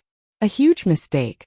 Fortunately, he had already planted slave imprints on Hui Gulu and Zhuofengtai's dozens of trusted subordinates. Otherwise, just the few words that Xianyuan girl had shouted would have exposed him. Of course, they were in Yi Xian's fleet, so they were not afraid of being exposed. But this was not the main problem now. Since the other party had confirmed his identity and confirmed that he was that bullsh** T Prince Xian, what should he do next? What a headache! Just as Yi Xian was feeling depressed, the familiar sound of the system notification rang out in his mind. Ding! Congratulations to the host for breaking through to the next realm. Current realm. Level 2 satellite. How did this work? He broke through again? Yi Xian was stunned. Just now, he had been using all his strength to control the Dongshu shuttle the entire time, so the energy consumption was extremely high. In order to maintain his best condition, Yi Xian had no choice but to throw large amounts of Star Core Origin to the Devouring system to replenish himself. There was even a level 9 Star Core among them. Chapter 30-20. The 10 most dangerous places. After figuring out the reason, Yi Xian couldn't help but shake his head and smile bitterly. Although an unexpected breakthrough was a good thing, the situation in front of him was so complicated. If he didn't get rid of the tail behind him, he was afraid that he wouldn't be able to relax no matter what. He also couldn't feel happy. It was as if a mountain was pressing down on him, incomparably heavy. Big brother Yi, can you hear me? Big brother Yi, don't run. Can you ask Luluo to talk to me? Big brother Yi, did you do something bad to Luluo? Are you feeling guilty? Otherwise, if you knew it was me, you would still run. In the communication system, the Purplish Warbler's shouts continued. Not only did Yi Xian hear it clearly, but even Zhuofengtai, Hui Gulei, and their dozens of trusted subordinates, as well as the wretched Mosquito Butchers group, all heard it clearly. Yi Xian subconsciously swept his gaze over this group of people. The Purplish Warbler's shouts made him feel a little guilty. Even if this group of people were his demon slaves, Yi Xian couldn't help but feel a little apprehensive. Fortunately, the dozens of trusted subordinates of Zhuofengtai and Hui Gulei all had calm expressions. Even if they heard these words because the slave imprint had taken effect, their loyalty to Yi Xian was always at the top of their list. Therefore, no connection appeared in their minds. However, the wretched Mosquito Butcher clearly felt that something was wrong. His eyes kept rolling around, especially when he heard the purplish warbler's shouts asking if Yixian had done something to Luluo. That guy actually covered his mouth and snickered at the side. Seeing this, Yixian immediately felt a burst of anger. If it wasn't for the fact that this wasn't the right time, he would have definitely taught him a lesson on the spot. Obviously, just this kind of behavior was enough to prove that there was something wrong with the wretched mosquito slayer. It wasn't that the slave imprint planted in his brain didn't have any effect, but this kind of effect was different from the other demon slaves. It was strange. As these thoughts flashed through his mind, Yixian couldn't help but look at Zhuofengtai's and Huigulei's faces. What surprised him was that these two guys' faces were clearly a little strange. Although it wasn't as obvious as the wretched mosquito slayers, it was obvious that he was affected by the purplish warbler's words. This was not right. Previously, when they were on the Black Mosquito Star, Huigulu and Zhuofengtai were fine. When they heard the news that was like a bomb, their reaction was the same as the other demon slaves. They were as calm as an ancient well. They did not even have any unnecessary thoughts. But now, he was clearly showing signs of developing into a wretched mosquito slayer. This discovery immediately made Yixian vigilant. He secretly decided to let the wretched mosquito slayer have less contact with the other demon slaves in the future. This guy was just a bunch of poison. Maybe he really was highly contagious. These thoughts only flashed through Yixian's mind before they were quickly thrown away. After all, now was not the time to think about these things. His attention returned to the predicament in front of him. After pondering for a moment, he raised his hand and turned off the communication system of the Dongshu shuttle. At this point, the purplish warbler's voice finally disappeared completely. During the whole process, Yixian did not reply. Previously, he didn't know how to answer, but when he heard about Luluo, he immediately felt guilty. It wasn't that he didn't intend to give an explanation to the purplish warbler, but this kind of situation was really not suitable. If there was a chance in the future, he would ask for forgiveness on the spot. If he really wanted to talk about it, Yixian did have some responsibility for Luluo's death. Unfortunately, it was useless to just turn off the communication system. Since that immortal general of the Naples army had already confirmed his identity, he definitely couldn't just let go of this situation when the situation was getting out of hand. Under the circumstances where a large number of strong masters from the First Universe's slave armies had arrived to capture Prince Xian, no matter what, he had to bring him back. This was what made Yixian angry. I clearly don't need it, but you still insist on taking it for granted. What's the difference between this and taking it for granted? At this thought, Yixian's face instantly darkened. He shook his head and laughed bitterly. It seems like after going around in circles, I still have to think of a way myself. No matter what, I have to shake off this elite human fleet. Otherwise, all my subsequent plans will be ruined. It wasn't easy for me to become the demon's saint. Furthermore, the Black Mosquito tribe's main planet is gone. I can finally run around legitimately. Even Huigulu and Zhuofengtai are in the Dongshu shuttle. If there's a need, I'll spread the news that both of them died in battle with the Black Mosquito tribe. When that time comes, I'll be the leader of the Black Mosquito tribe and temporarily hold the three positions of Great Commander, High Priest and Saint. This way, at least on the surface, I'll be on equal footing with the great commanders and high priests of the other 9 tribes. Under such circumstances, it'll be very convenient on the surface if I head to the 9 tribes' territories to search for the devouring origin. How is it possible for me to suddenly give up on such a favorable situation? How can I be willing? Furthermore, I'm not the real Prince Xian yet. If I really go back and expose myself, it'll be even more troublesome. Even if I have to go back after I'm done, I can only sneak back secretly. Yixian muttered to himself. At this point, he was completely certain that no matter what, he had to shake off this elite human fleet that was following him like a sticky candy. If he didn't, he really wouldn't be able to get through this ordeal. However, the Dongshu shuttle's speed couldn't be compared to the small human fortress that was 50,000 meters in diameter. This was a flaw that couldn't be avoided no matter what. Of course, Yixian could still fuse with the Dongshu shuttle again, and focus on increasing its speed or other similar abilities. However, this was something that couldn't be done now. It was a matter for the future. Currently, since its speed couldn't be compared to the enemy's flaw, the only way to shake off this elite human fleet was to make use of the terrain. At this thought, Yixian's mind flashed and he immediately thought of the 10 most dangerous places in the demonic star zone. The 10 most dangerous places referred to the 10 extremely dangerous star zones in the demonic star zone and its surroundings. For example, the black hole of life was one of them. Yixian had already been there and had reaped great rewards, returning in one piece. However, if other beings had entered it, they might not have been able to do so. Unfortunately, the black hole of life was too far away from the black mosquito star zone.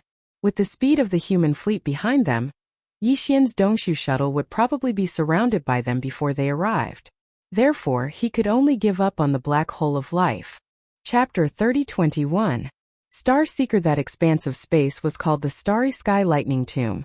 Although it was called the Thunder Grave, it was, in fact, a galaxy that was half the size of the black mosquito star zone.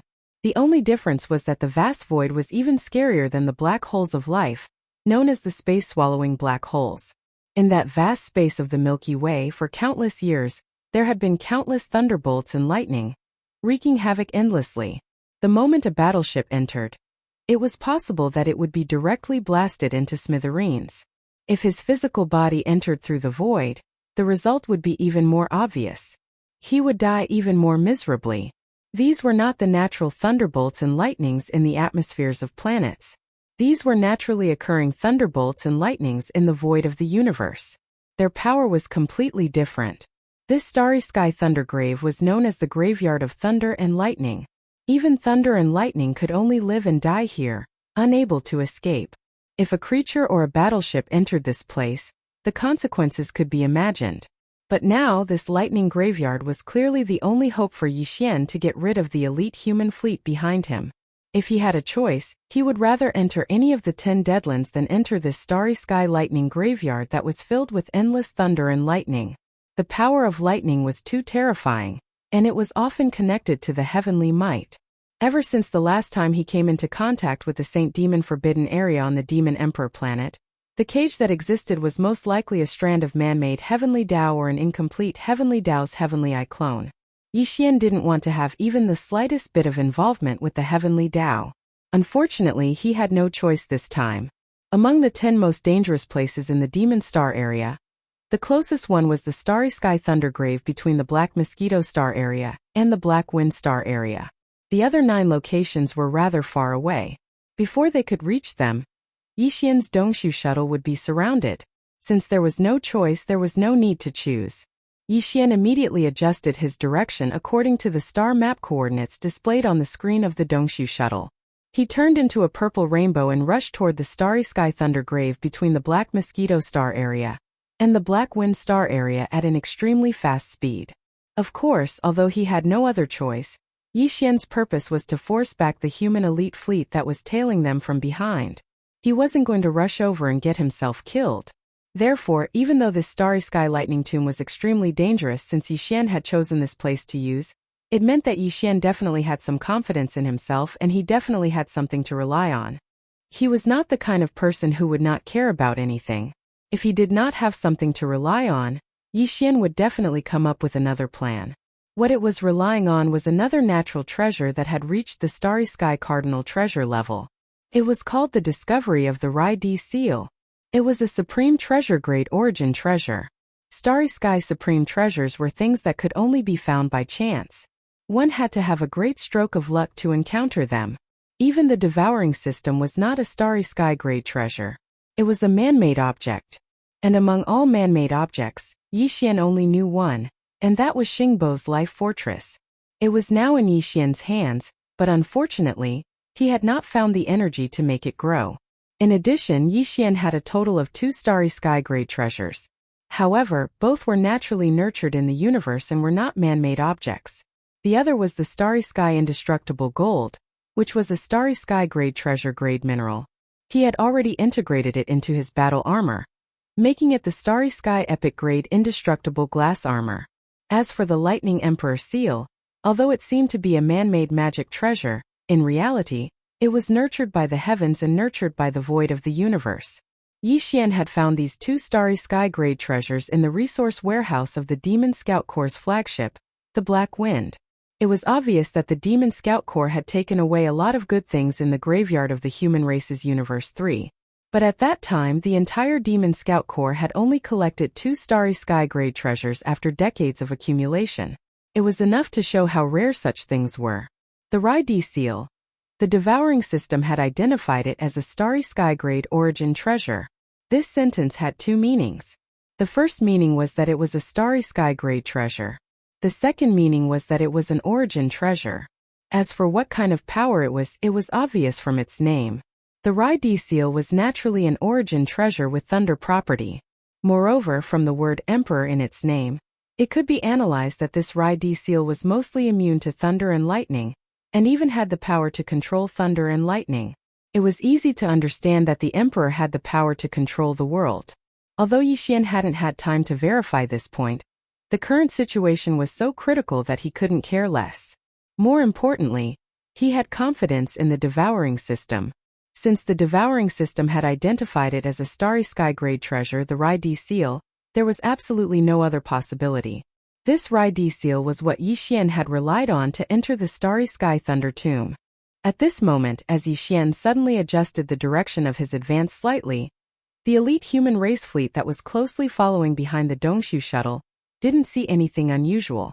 They immediately adjusted their direction slightly and continued to chase with all their strength. This situation had happened from time to time before. Under the control of Yixian, the Dongshu shuttle didn't always move in a straight line. It could be said that it was like a headless fly, flying around randomly and changing its direction from time to time. Therefore, when it changed its direction again, no one felt anything unusual. In addition to the elite human race fleet that was chasing the shuttle the tightest, all the large and small fleets of the slave races in the first universe also followed from a distance in the void. This included the Imperial Demon Race Fleet that Chana's was in. Of course, the Imperial Demon Race Fleet had suffered heavy losses and now only had half of its strength left. It was miserable beyond words. The fleets of the slave races no longer dared to get too close, but it was clearly impossible for them to give up and leave. In their view, the fleet of the Heavenly Fate race would arrive soon. At that time, there would be at least a small fortress with a diameter of 50,000 meters. At that time, this rampaging elite fleet of the human race would lose all of its glory. An hour later, when the elite human race fleet had caught up by a large margin at this rate, it would take another 3 to 4 hours at most to surround Yixian's Dongshu shuttle.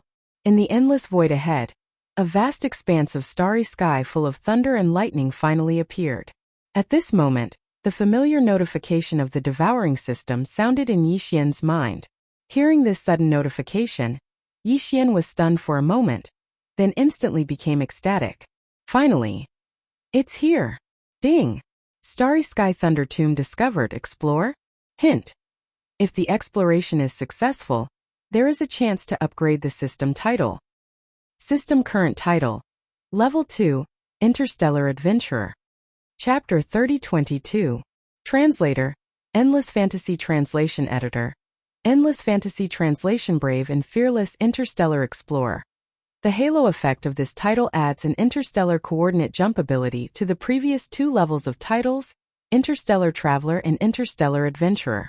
Once the jump is successfully activated, as long as you are in the same universe, you will be able to reach your destination in an instant, regardless of the universe distance. Hint. The interstellar coordinate jump ability can only reach the wormhole coordinates that have been imprinted in advance. If the coordinates have not been imprinted, the interstellar coordinate jump ability cannot be activated. Ding! System explanation complete. Do you wish to explore? At this point, the notification of the Devouring system ended. What awaited was Yixian's final reply. There was no need to consider this reply. For Yixian, ever since he had upgraded his system title from Level 1 Interstellar Traveler to Level 2 Interstellar Adventurer, and obtained the terrifying ability to imprint the wormhole coordinates, he had been waiting for a long time. He was already looking forward to the next title upgrade in the system. Unfortunately, this opportunity to upgrade his system title was like a hidden dungeon in a game. It could only be triggered when certain conditions were met. Even if Yixian took the initiative to apply for it, it would be useless. The system would not care at all. And now, this hidden dungeon-like opportunity had finally arrived. As long as he successfully completed this exploration, His current Level 2 Interstellar Adventurer title would be officially upgraded to Level 3 Interstellar Explorer. Then, the wormhole coordinates that Yi Xian had imprinted in the black hole would no longer be a pity. It would become a trump card that could be used in times of crisis. For example, right now, if he was already a third-level space explorer, it would only take a single thought for Yi Xian to shake off the elite human fleet behind him. As long as he activated the interstellar coordinate jump ability, no matter where he was, as long as he was in the first level of the universe, he would immediately disappear on the spot once the jump ability was activated. No matter how far he was, he would be able to successfully reach the black hole. It was simply the best way to escape. Unfortunately, although this only way was almost right in front of him, it did not belong to Yi Xian. If he wanted to obtain it, he would first have to successfully complete the exploration mission given by the system this time. In other words, he still had to go to the Star Thunder Tomb ahead. Furthermore, before he accepted the mission, Yi Xian didn't even know what the conditions for success were. Shaking his head with a bitter smile, Yi Xian immediately gave a definite reply. Immediately after, the notification from the Devouring system rang in his mind once again. Ding! Host confirms to accept the exploration mission. Exploration target. Creation Thunder Source. Exploration requirement. Stay in the Thunder Source for 1 month and condense 10 Thunder Source pearls at the same time. Failure penalty. Erase one of the wormhole coordinates previously imprinted. What? This time there was actually a punishment for failure? Yi Xian was immediately stunned. Although the punishment for failing the exploration was only to erase one of the wormhole coordinates previously imprinted, Yi Xian had only imprinted 1 location in total. Although after erasing it, he could return to the black hole of life and re-imprint it, the pain of his soul being torn apart was no ordinary torture. Even Yi Xian didn't want to experience it a second time. In fact, in a universe plane, having one of these wormhole coordinates as a trump card for escaping was enough. Unless he encountered a particularly important place that he had to visit frequently in the future, Yi Xian would imprint a second wormhole coordinate in the same universe plane. Unfortunately, although the punishment was not light, all of this was not something Yi Xian could change based on his own will. The system had said that failure would result in a punishment, so he couldn't escape it and could only accept his fate. Unless he could guarantee success.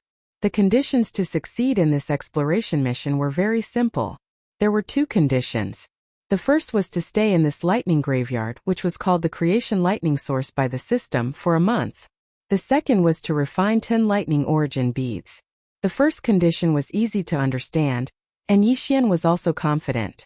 As for the second condition, he didn't even know what the Thunder Source pearls were. He was afraid that he would only be able to understand them after entering the tomb based on other clues. But no matter what, one thing was certain, and that was that he had already accepted the exploration mission. It was impossible to go back on his word now. In the dangerous area ahead, whether it was the Creation Thunder Source or the Star Thunder Tomb, Yi Xian had no other choice but to rush in head-on. And he had to hurry because the elite human fleet behind him was getting closer. It's just a thunder burial ground. It's not my burial ground anyway. What's there to be afraid of? Let's go in. Muttering to himself, Yi Xian flipped his hand and took out the Star Origin Treasure Rai-D seal from the Undying World in his body. This was a rhombus-shaped seal stone that was only the size of a fist. It was entirely azure gold in color. Azure gold colors were rare to begin with, and this strange color was filled with profoundness. Just from its color alone, one could see that it was extraordinary. In addition, it was clearly a natural object, but it was coincidentally nurtured into the shape of a seal. This was another big oddity, and it was amazing. Yi Xian hadn't had time to refine this Rai-D seal. When he obtained it, Yi Xian was only at the meteor realm, so he was too weak to refine it.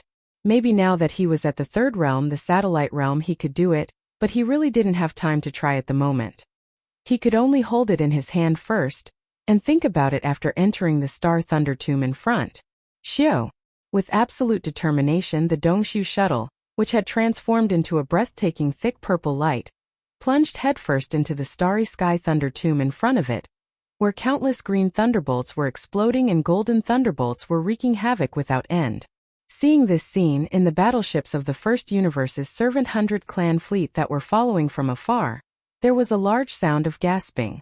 especially Chana's, who was in the command cabin on the top floor of the Demon Royal Fleet's flagship. At this moment when he saw this scene, he was so shocked that his jaw almost fell to the ground. He exclaimed, F***CK, is that kid Zhongwuji crazy? That's the Star Thunder Tomb, a place where even thunderbolts and lightning can only be buried, and he actually drove the warship head-on into it? This is clearly the rhythm of death. Crazy. He's definitely a crazy man. At the same time, in the command cabin on the top floor of the flagship of the human race's elite fleet, the Heaven Conqueror, which was about to catch up, everyone, including Naples and the Purplish Warbler, changed their expressions at this moment, and their hearts sank to the bottom of the valley. They naturally knew about the 10 most dangerous places in the demon race's star field. Even if they didn't know, at this moment the big screen in the command cabin was showing the introduction. He would actually rather enter this land of despair than return with me. Prince Xian He. Chapter 3023. Translator. Nirbo Studio Editor. Nirbo Studio. The real fortress as Yixian's void shuttle transformed into a purple streak of light and charged into the intertwined cyan and golden lightning in front of him, wreaking havoc in the starry sky Thunder Tomb. The elite fleet of the human clan that was originally following closely behind, and the fleet of the 100 servant clans that were faintly hanging in the distance were completely dumbfounded. The terror of the starry sky Thunder Tomb was known to all. It was ranked first among the 10 most dangerous lands of the Demonkin Star Zone, far surpassing the Swallowing Black Hole, which had a large number of void-swallowing beasts. It was so famous that even the supreme beings of the Grotto Heaven realm didn't dare set foot there. Although the supreme commander of the human race's elite fleet, Admiral Naples, had surpassed the 10th Grotto Heaven realm, he didn't dare set foot there either. Needless to say, the powerhouses of the First Universe's slave fleet in the distance didn't need to be mentioned. There was one thing that had to be mentioned. That was the 10 most dangerous lands of the Demon Star Field. Although they were nominally referred to as the Demon Star Field, in fact these 10 most dangerous lands could almost be said to be the 10 most dangerous lands of the First Universe. The First Universe was vast and boundless. Except for the area occupied by the overlord of this plane, the Tianji race, most of the other voids were divided and owned by the First Universe's slave races. The Demonkin Star Zone was located at the edge of the First Universe. The area it covered was only a small part of the edge of the First Universe. However, in this small area, there were 10 most dangerous lands that could be called Starry Sky Grade Dangerous Lands. Such an area didn't exist among the other slave races of the First Universe. Even in the entire First Universe, there weren't many most dangerous lands that could compare to the 10 most dangerous lands of the Demonkin Star Zone. There was clearly something strange about this. The Demonkin Star Zone, which only occupied a small corner of the First Universe, included almost 80% of the most dangerous lands of the First Universe. No one would believe that there was no special reason for this.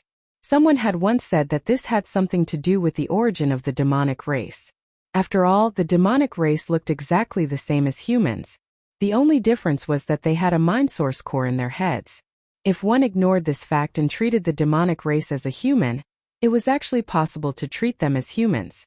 Perhaps there really was some kind of secret that existed since time immemorial. According to this explanation, this secret was clearly related to the 10 great despairs of the Demonkin Star region. However, no one had ever been able to give a definite answer about the truth. Who could say for sure what the truth was? At this moment, as Yixian's Dongshu shuttle charged into the starry sky Thunder Tomb, the first of the 10 great danger zones, the fleets that were following closely behind or far behind all stopped at the same time, falling into a dilemma. Especially this elite fleet of the human race. At this moment, the command cabin on the top floor of the heaven-cleaving ship was dead silent. Everyone's eyes were focused on the commander-in-chief of the fleet, Admiral Naples, waiting for his orders. However, in this kind of situation no one dared to voice their opinions easily. The implications were too great. Even the Purplish Warbler kept her mouth shut. Yixian's attitude of not responding to her shouts made her grit her teeth. At the same time, countless doubts appeared in her heart. At this moment she was completely out of ideas. Admiral Naples had already fallen into deep thought. His face was full of worry. Even with his supreme cultivation of the mystic light realm, he didn't dare to take a single step into this place where the blue and golden lightning were wreaking havoc. As for the idea of bringing the heaven-cleaving ship into this place, that was even more unrealistic. Not to mention this kind of starry sky fortress that was called a small fortress, but in reality it wasn't a real fortress. Even a real starry sky fortress with a diameter of 100,000 meters would definitely not dare to take a single step into this place. Whether it was the battleships or the celestial race's battleships or starry sky fortresses, there was a certain amount of electronic equipment. Once they entered the heaven-cleaving ship, these electronic equipment would instantly be affected by the power of the lightning. It was a small matter if they malfunctioned, but it was a big matter if they went out of control. If those electronic attack systems self-destructed, it would definitely be a disaster. Naples couldn't enter alone, and the heaven-cleaving ship was even more useless. In that case, there was no doubt about the choice in front of him. Naples only had two choices. He could return immediately and temporarily return to the third universe. After returning, he could come up with another rescue plan. In the entire human race, even the eternal dynasty of the technological faction had a large number of existences that were stronger than Naples. Among them, there were supreme existences that could safely enter this kind of starry sky thunder tomb with their own physical strength. Now that Prince Xian had entered the starry sky thunder tomb, with Naples' ability, there was no way to rescue him. Even if he wanted to, he was powerless. Returning to the Eternal Dynasty and asking for help from the Eternal Dynasty was the best way to deal with this. The other choice was to stay here and wait for Prince Xian's return. From Naples' point of view, since Prince Xian had the guts to enter the starry sky thunder tomb in front of them, he definitely had something to rely on. Although Naples didn't dare to believe this, Prince Xian's stunning appearance was right in front of him. It wasn't impossible. However, if they chose to stay here, the entire human elite fleet would face a crisis that couldn't be ignored. The fleet of the Tianji race would arrive at any time. That was definitely a real crisis. Boom! Boom! Just as Naples was hesitating, several earth-shattering explosions suddenly came from the void in front of them to their right. It alarmed the entire vast void. Countless eyes reflexively gathered in that direction. Then, everyone's expressions changed. What a huge fortress. It's much more terrifying than that small fortress of the human race. A diameter of 100,000 meters, which is equivalent to 100 kilometers. Haha, this is a real starry sky fortress. The fleet of the Tianji race has finally arrived. That's not right. It's just the Vanguard fortress. There should be other warships behind it, but this fortress should be the first to arrive. But that's enough. A real fortress with a diameter of 100,000 meters is enough to crush that elite fleet of the human race. That's right, this starry sky fortress did have a diameter of 100,000 meters. This was a real starry sky fortress. Although the heaven cutter with a diameter of 50,000 meters was called a small fortress, it was only a name. In reality, a starry sky fortress with a diameter of 50,000 meters was officially called a starry sky fortress. It couldn't be considered a starry sky fortress. This huge object that was shining with a bright silver color and exuded a strong metallic coldness was a real starry sky fortress. It came from the Tianji race. Chapter 3024. Flee, flee, flee. This bright silver space fortress was called the Butterfly Transformation, and its highest commanders were two official members of the Celestial Legacy race. Judging from their appearances, they were two humans, one male and one female. Not only were they young, but they were also handsome and beautiful. The male was called Shan Bo, and the female was called Ying Tai. These two members of the Celestial Legacy race were clearly infatuated with the ancient human legend of the Butterfly Transformation. Not only did they have the same name as the main character of the story, they even named their space fortress the Butterfly Transformation. Even stranger was that although they only looked like humans on the outside, they were actually two automatons with self-awareness. However, these two automatons called each other husband and wife, and the Butterfly Transformation was their husband and wife unit. All of this was an imitation of the human race. After all, the Celestial Legacy race was created by the human race. Although they had betrayed the human race, deep down the Celestial Legacy race had always been on the side of the human race. They even dreamed of replacing the human race one day, and making all the beauty of the human race their own. The Butterfly Transformation. The beautiful Ying Tai, the handsome Shan Bo. If a human expert who didn't know the truth saw all of this, they might even be moved. But in reality, if one were to develop a good impression of the Heaven's Legacy race and approach them on their own accord, the final result would be extremely tragic. All members of the celestial legacy race harbored a deep-rooted hatred for the human race. The human race had created them, so they did not owe them anything. On the contrary, the celestial legacy race had betrayed the human race. The celestial legacy race was to blame for all of this, but they believed that the human race was the reason they had to bear the crime of betrayal. In the main camp of the celestial legacy race, any official member of the celestial legacy race would be instilled with this ideology as soon as they were born with self-awareness. They resented the human race, but they also envied the human race's creativity and momentum of prosperity. This was pure envy and jealousy. Just like how a child of the human race was educated since childhood, this root had long since been ingrained into the depths of their soul, and could no longer be changed. Currently, in this butterfly interstellar fortress, there were not many true members of the Tianji clan. Only Shanbo and Yingbo. As automatons with self-awareness, the members of the Heaven's Legacy race were blessed with the ability to control warships. Even the human race, with their powerful creativity, could only look on helplessly, unable to compare. No matter how perfect the control system of a massive interstellar fortress was, in the end, under the condition that the kinetic energy, defense, attack and other systems were all working normally, the number of people needed to control it would be at least 1,000. But the Heaven's Legacy race only needed 2 clansmen.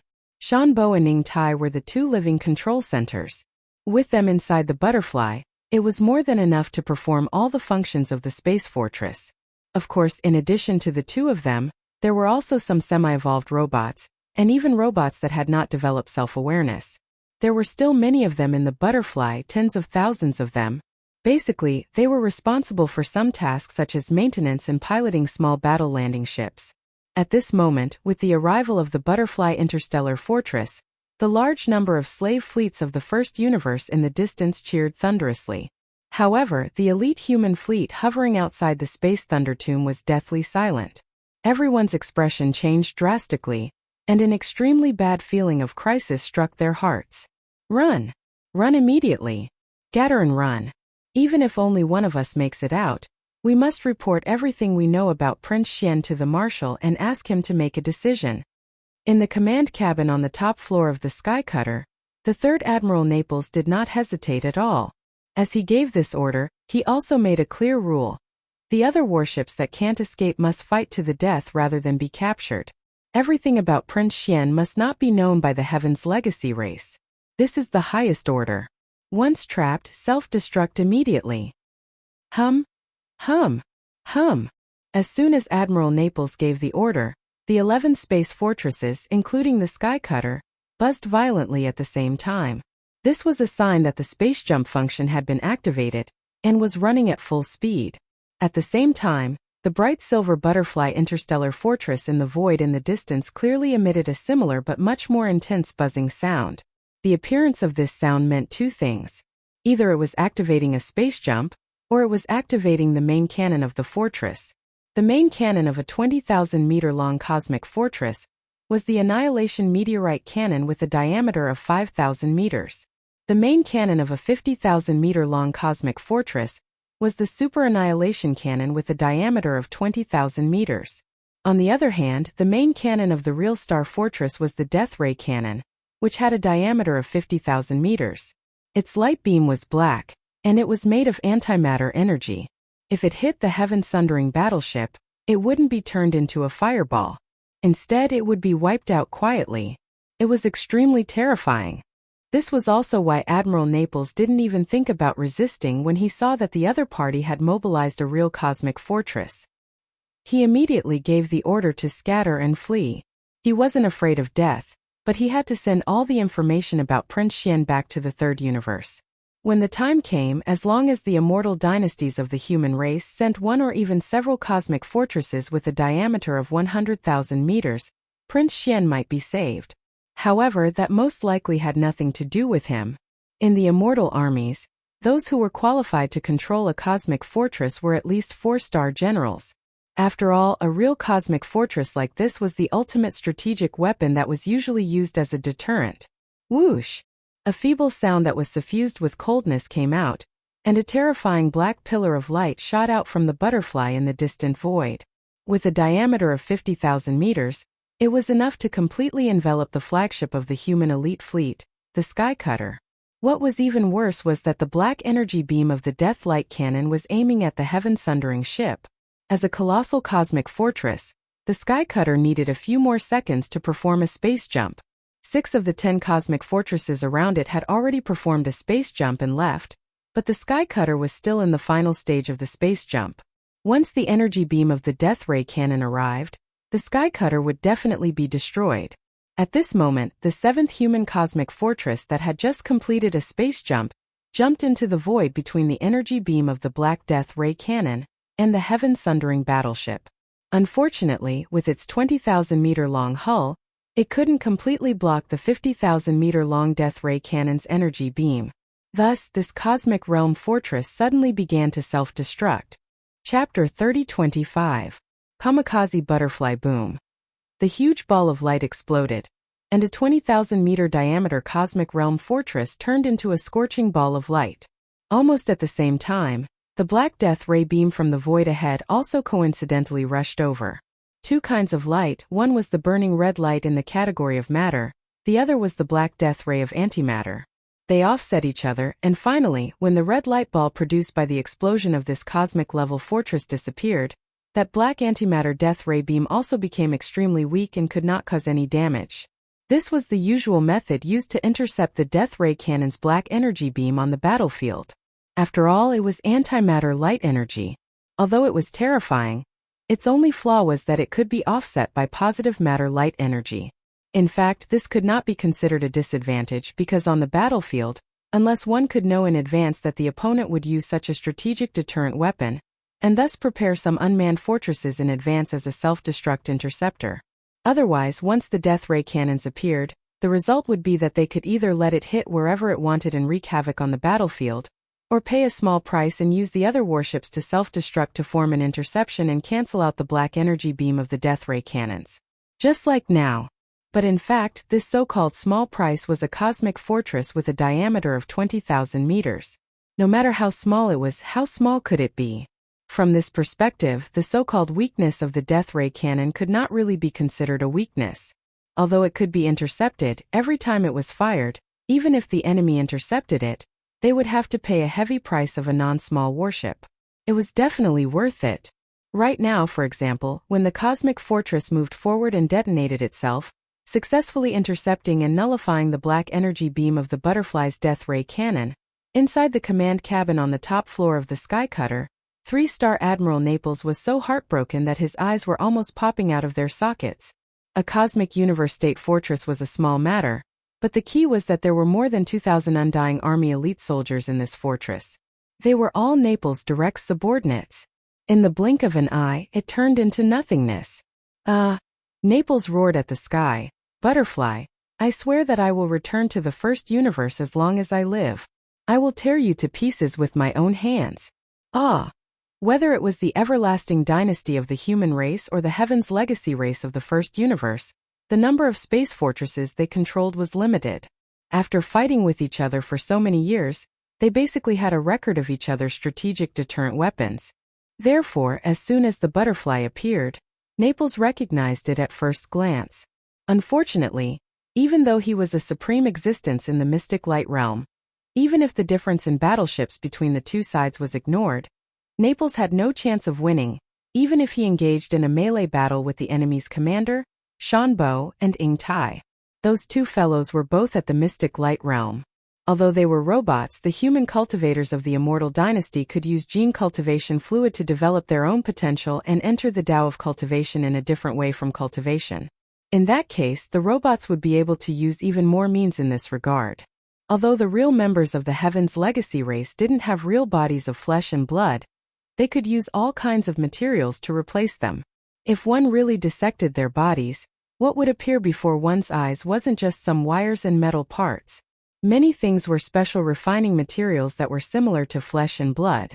Some supreme treasure-level minerals and crystals could even be found in the bodies of the real members of the Heaven's legacy race. They were refining their own bodies like magic treasures. Not only could they use gene cultivation fluid like the human cultivators of the everlasting dynasty, but they could also make all kinds of changes. Therefore, the members of the Heaven's Legacy race were generally very strong individually. There was even a saying in the human race and the myriad Luo Federation that if one could pick up the body of a member of the Heaven's Legacy race, they would instantly become rich. Just the supreme treasure-level minerals and materials in the body could be exchanged for a lot of cultivation resources. However, that kind of thing was basically impossible. At least it had never happened before. The bodies of members of the Heaven's Legacy race weren't cabbages that could be found on the streets. As Admiral Naples roared, the Heaven's Vindicator finally successfully started a space jump. The huge body of the ship instantly disappeared. Just before it disappeared, the other cosmic state fortresses also completed their space jumps one step ahead of it. In the blink of an eye, the entire elite fleet of the human race evacuated. The only difference was that there were 11 fortresses when they came, but only 10 were left when they returned. One of the fortresses turned into cosmic dust and remained in the first universe forever. The more than 2,000 soldiers of the immortal army in that cosmic state fortress became the heroes of the human race. Surprisingly, the entire human race fleet had left. After the second space jump, they should be able to gather in front of the wormhole that led to the third universe and return.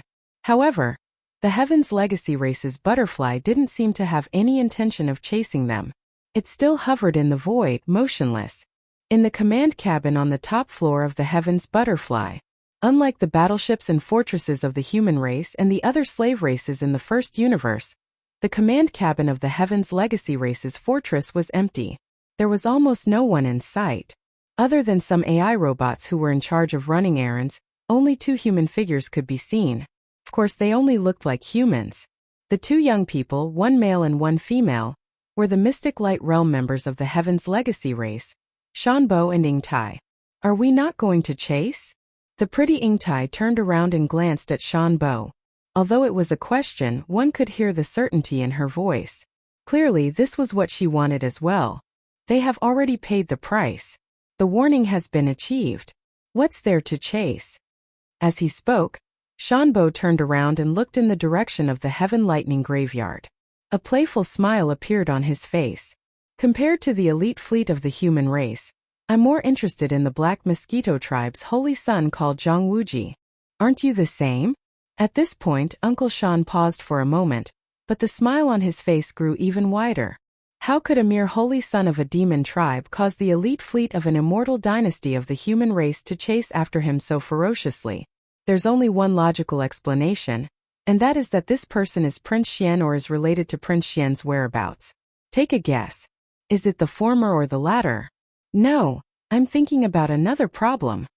Chapter 3026. Translator. Atlas Studios Editor.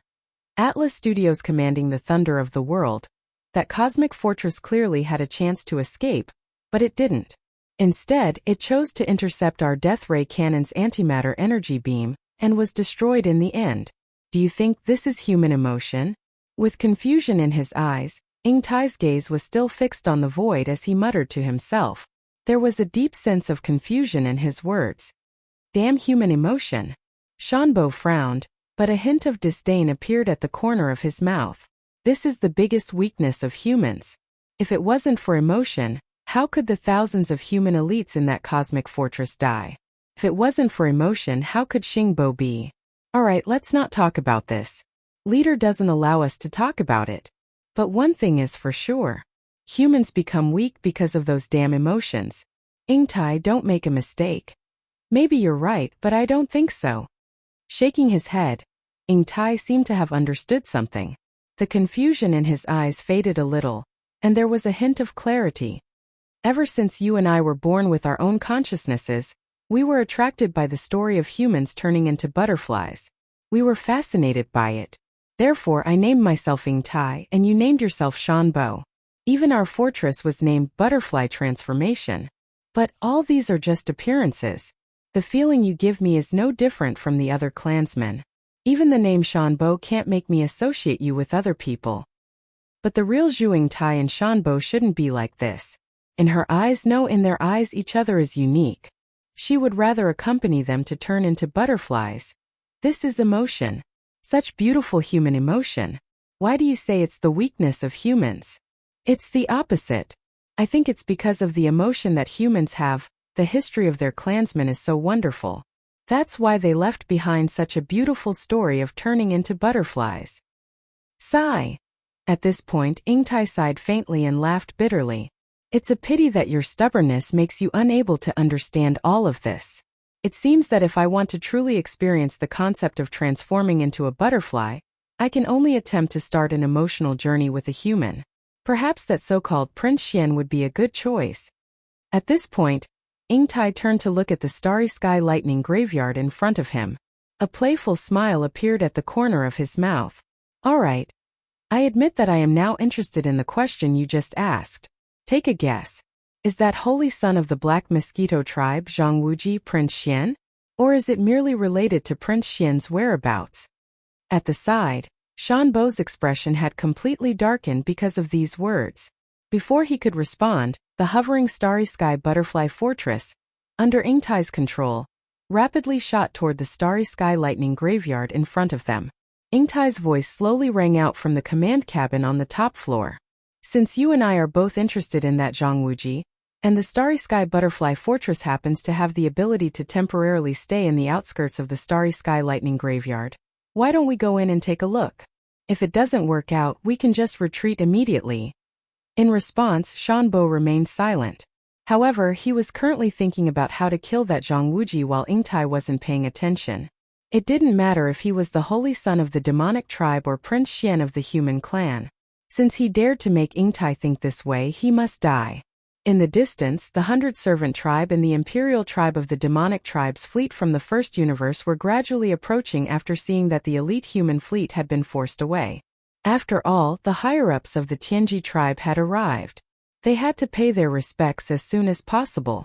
However, before they could get close, the bright silver fortress that looked like a small star turned into a streak of silver light and rushed into the terrifying starry sky lightning graveyard.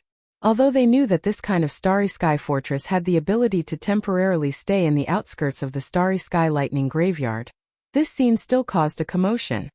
Heavens! The Tianji tribe's fortress actually rushed into the starry sky lightning graveyard. What happened? Isn't that just a new holy son of the demonic tribe's Black Mosquito tribe in that small purple private warship? Where did this person come from? How could he make the elite human fleet and the higher-ups of the Tianji tribe value him so much? There must be a secret behind this. It's just that I don't think we are qualified to fully understand this. Following these exclamations, in the command cabin on the top floor of the demon ruler, Shanasi's jaw really dropped to the ground this time. He was in a daze as he muttered to himself, firstly, that guy is a demon. Therefore he can't be Prince Xian. Then how do we explain all this? What the F***ck? Why am I getting more and more confused? The starry sky lightning graveyard. Yixian had no idea what was happening outside the starry sky lightning graveyard. At the instant he charged down from the stellar lightning tomb, it was as if he'd entered a completely different universe, a completely different world. Everything in his surroundings had changed, and he'd completely lost all connection and perception with the outside world. This was a world of lightning and thunder. Lightning was cyan in color. Lightning was golden. Green lightning and golden lightning were the main themes of this world. In this place there were no stars or cosmic dust. Even if there had been, after so many years of being struck by the endless green lightning and golden lightning, they had long been reduced to nothingness. In this world, only green lightning and golden lightning continued to wreak havoc. Life and death, repeated endlessly. Yixian didn't dare to go too deep. Although the Dongshu shuttle was a starry sky epic-level treasure ship, with the foundation of a small private warship, it could perform the wormhole jump that only large warships could withstand. This was because it had once incorporated a wormhole warship with extremely sturdy materials. But in this world of lightning and thunder, even if the Dongshu shuttle could withstand it, it wouldn't be able to last for long. If he wanted to go deeper, Yixian's only chance was to refine the starry sky origin treasure, the Rai D seal. Therefore, shortly after entering the starry sky lightning graveyard, Yixian stopped at the outer area and switched the Dongshu shuttle to automatic mode. The only requirement was that the energy shield be fully activated. Subsequently, he closed his eyes and entered a state of cultivation while relying on the small azure gold lightning seal. The Rai D seal, also known as the Lightning Emperor, was the Emperor of Lightning and Thunder, the supreme will. Whether the Rai-D seal lived up to its name would be revealed very soon. As long as Yi Xian successfully refined it and integrated it into his body, then all information about this starry sky origin treasure would be immediately available to Yi Xian. Chapter 30:27. Primordial 1 Golden Lotus Rumble. Rumble. Thunderous booms abruptly entered Yi Xian's ears, causing him to be shocked. An inheritance scene. Another inheritance scene. Moreover, this was clearly a void filled with a boundless aura that belonged to the primordial era. This aura was exactly the same as what Yi Xian had seen in the inheritance scenes of the Dongshu giant tortoise, the giant golden dragon, and the heaven-falling bow. At the same time, it had the same aura as the mysterious primordial cage. Clearly, they belonged to the same era and had drifted in the same river of history without rest. At this moment, Yi Xian was enlightened. No wonder it was a starry sky origin treasure. It turned out that this Rai-D seal had been nurtured since the primordial era. At that time, the universe had just been born. Everything in the universe carried a wisp of primordial qi. After countless years of nurturing, it naturally had the opportunity to become a starry sky origin treasure. This kind of opportunity and fortune could no longer be found in later generations. It would be difficult to reappear again. Although Yi Xian was sure that the inheritance scene in front of him must have originated from the primordial era of the same era as the Dongshu giant tortoise, in fact, this inheritance scene was still different from the ones he had seen before. The aura of the entire scene was more simple and unadorned. There were no signs of life, which meant that this scene could have originated from the early primordial era or even further back. Although there were stars in the vast void, there were not many of them. Moreover, almost all of them were undeveloped and barren. At the same time, at the end of the void in this inheritance scene, a giant golden lotus was blooming brilliantly. It emitted an endless golden light that seemed to illuminate the entire universe. This golden lotus seemed to have been nurtured by the heavens and nurtured in the depths of the void. It was so huge that even the stars seemed extremely weak and small in front of it. There was only one lotus seed on the stem of the golden lotus, but it was green in color. It was clearly an object shaped like a seal. Its entire body was entwined with golden lightning, extending and retracting endlessly. When Yi Xian saw this greenish gold seal, his spirit shook violently. No matter how wild his imagination was, he would never have imagined that the Rai-D seal was actually nurtured in such a giant golden lotus with an aura that could cover the heavens and earth. It was clearly the only lotus seed that had been nurtured in the seed pod of this giant lotus. Rumble. Boom. The image of the inheritance was still and unmoving, but the rumbling of thunder continued. It entered Yi Xian's ears and shook his mind. Surrounding the green gold lightning seal that existed as a lotus seed on top of the lotus canopy, there were countless tiny golden lightning bolts extending and retracting. If one were to expand their line of sight to the extent of the entire giant golden lotus, they would be able to see that around the entire golden lotus, there were countless green lightning balls exploding one after another. Life and death were endless. Green lightning, golden lightning. All of this even gave Yi Xian an illusion, as if he had already exited the image of the Rai-D seal inheritance and returned to reality, to the starry sky lightning graveyard. If not for the existence of the giant golden lotus in his line of sight, gradually the image of the inheritance began to change. Around the giant golden lotus, the green lightning balls became denser and denser, all of them exploding into countless huge golden lightning bolts. At first, they only wreaked havoc in the void, destroying countless stars. Eventually, these golden lightning bolts seemed to have received some sort of inspiration and actually gradually converged in one direction. It was the green gold lightning seal that existed as a single lotus seed on top of the giant golden lotus. Billions of golden lightning bolts completely enveloped the green gold lightning seal. Yi Xian even had an illusion that the green gold lightning seal, under the bombardment of these billions of golden lightning bolts, was completely annihilated and turned into nothingness. But in reality, this was not the case. The entire giant golden lotus was enveloped by billions of golden lightning bolts, but within it, there was a faint green gold glow that began to spread and gradually covered all of the golden lightning bolts. This faint green gold glow clearly contained some sort of mysterious power.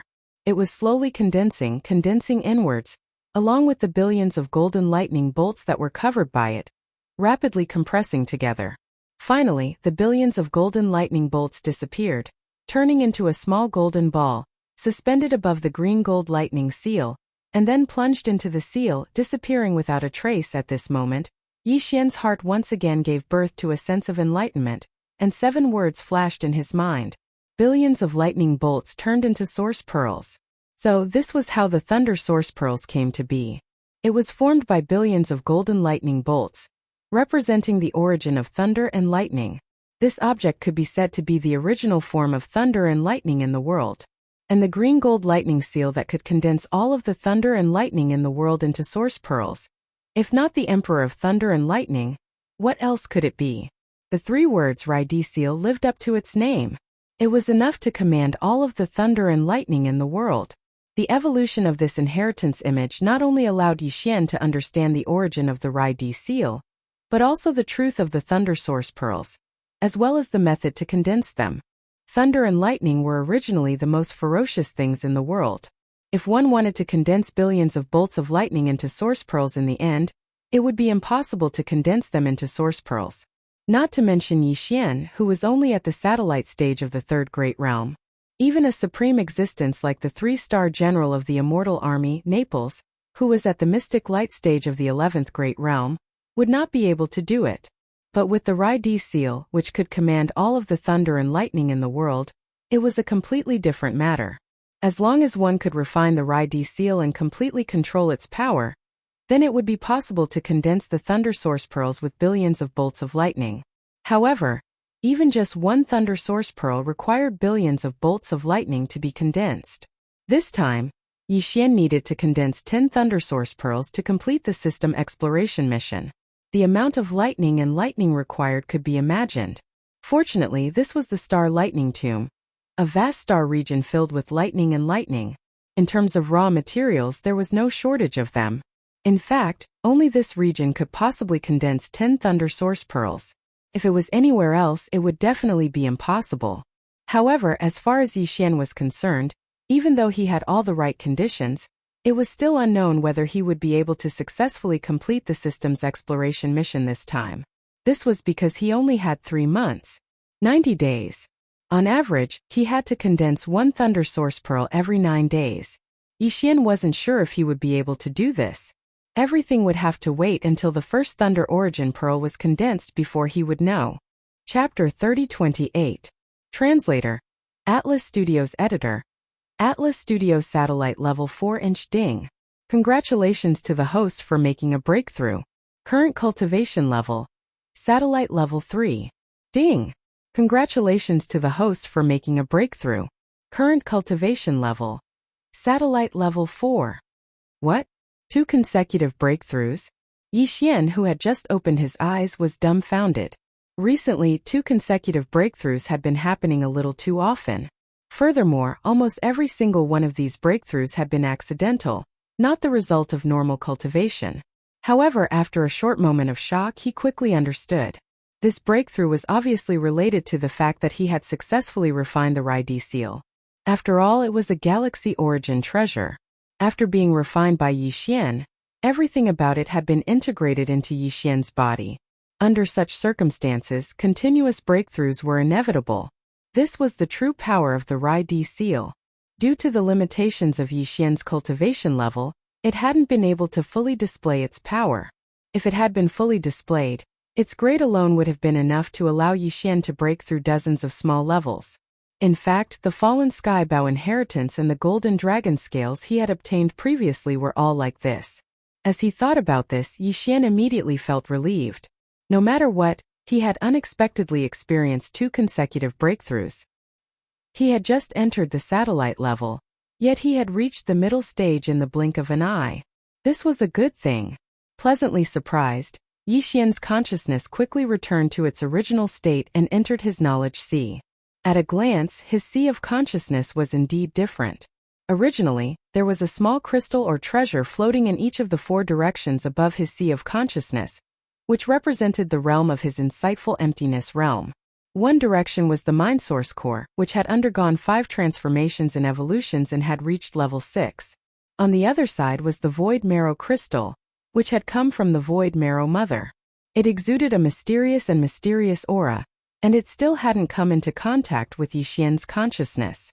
As for the other two directions, they were the golden dragon scales that represented the golden giant dragon bloodline, which were still at the entry level.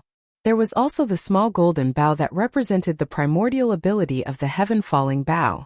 Although there was no description of its level, it was probably at the entry level.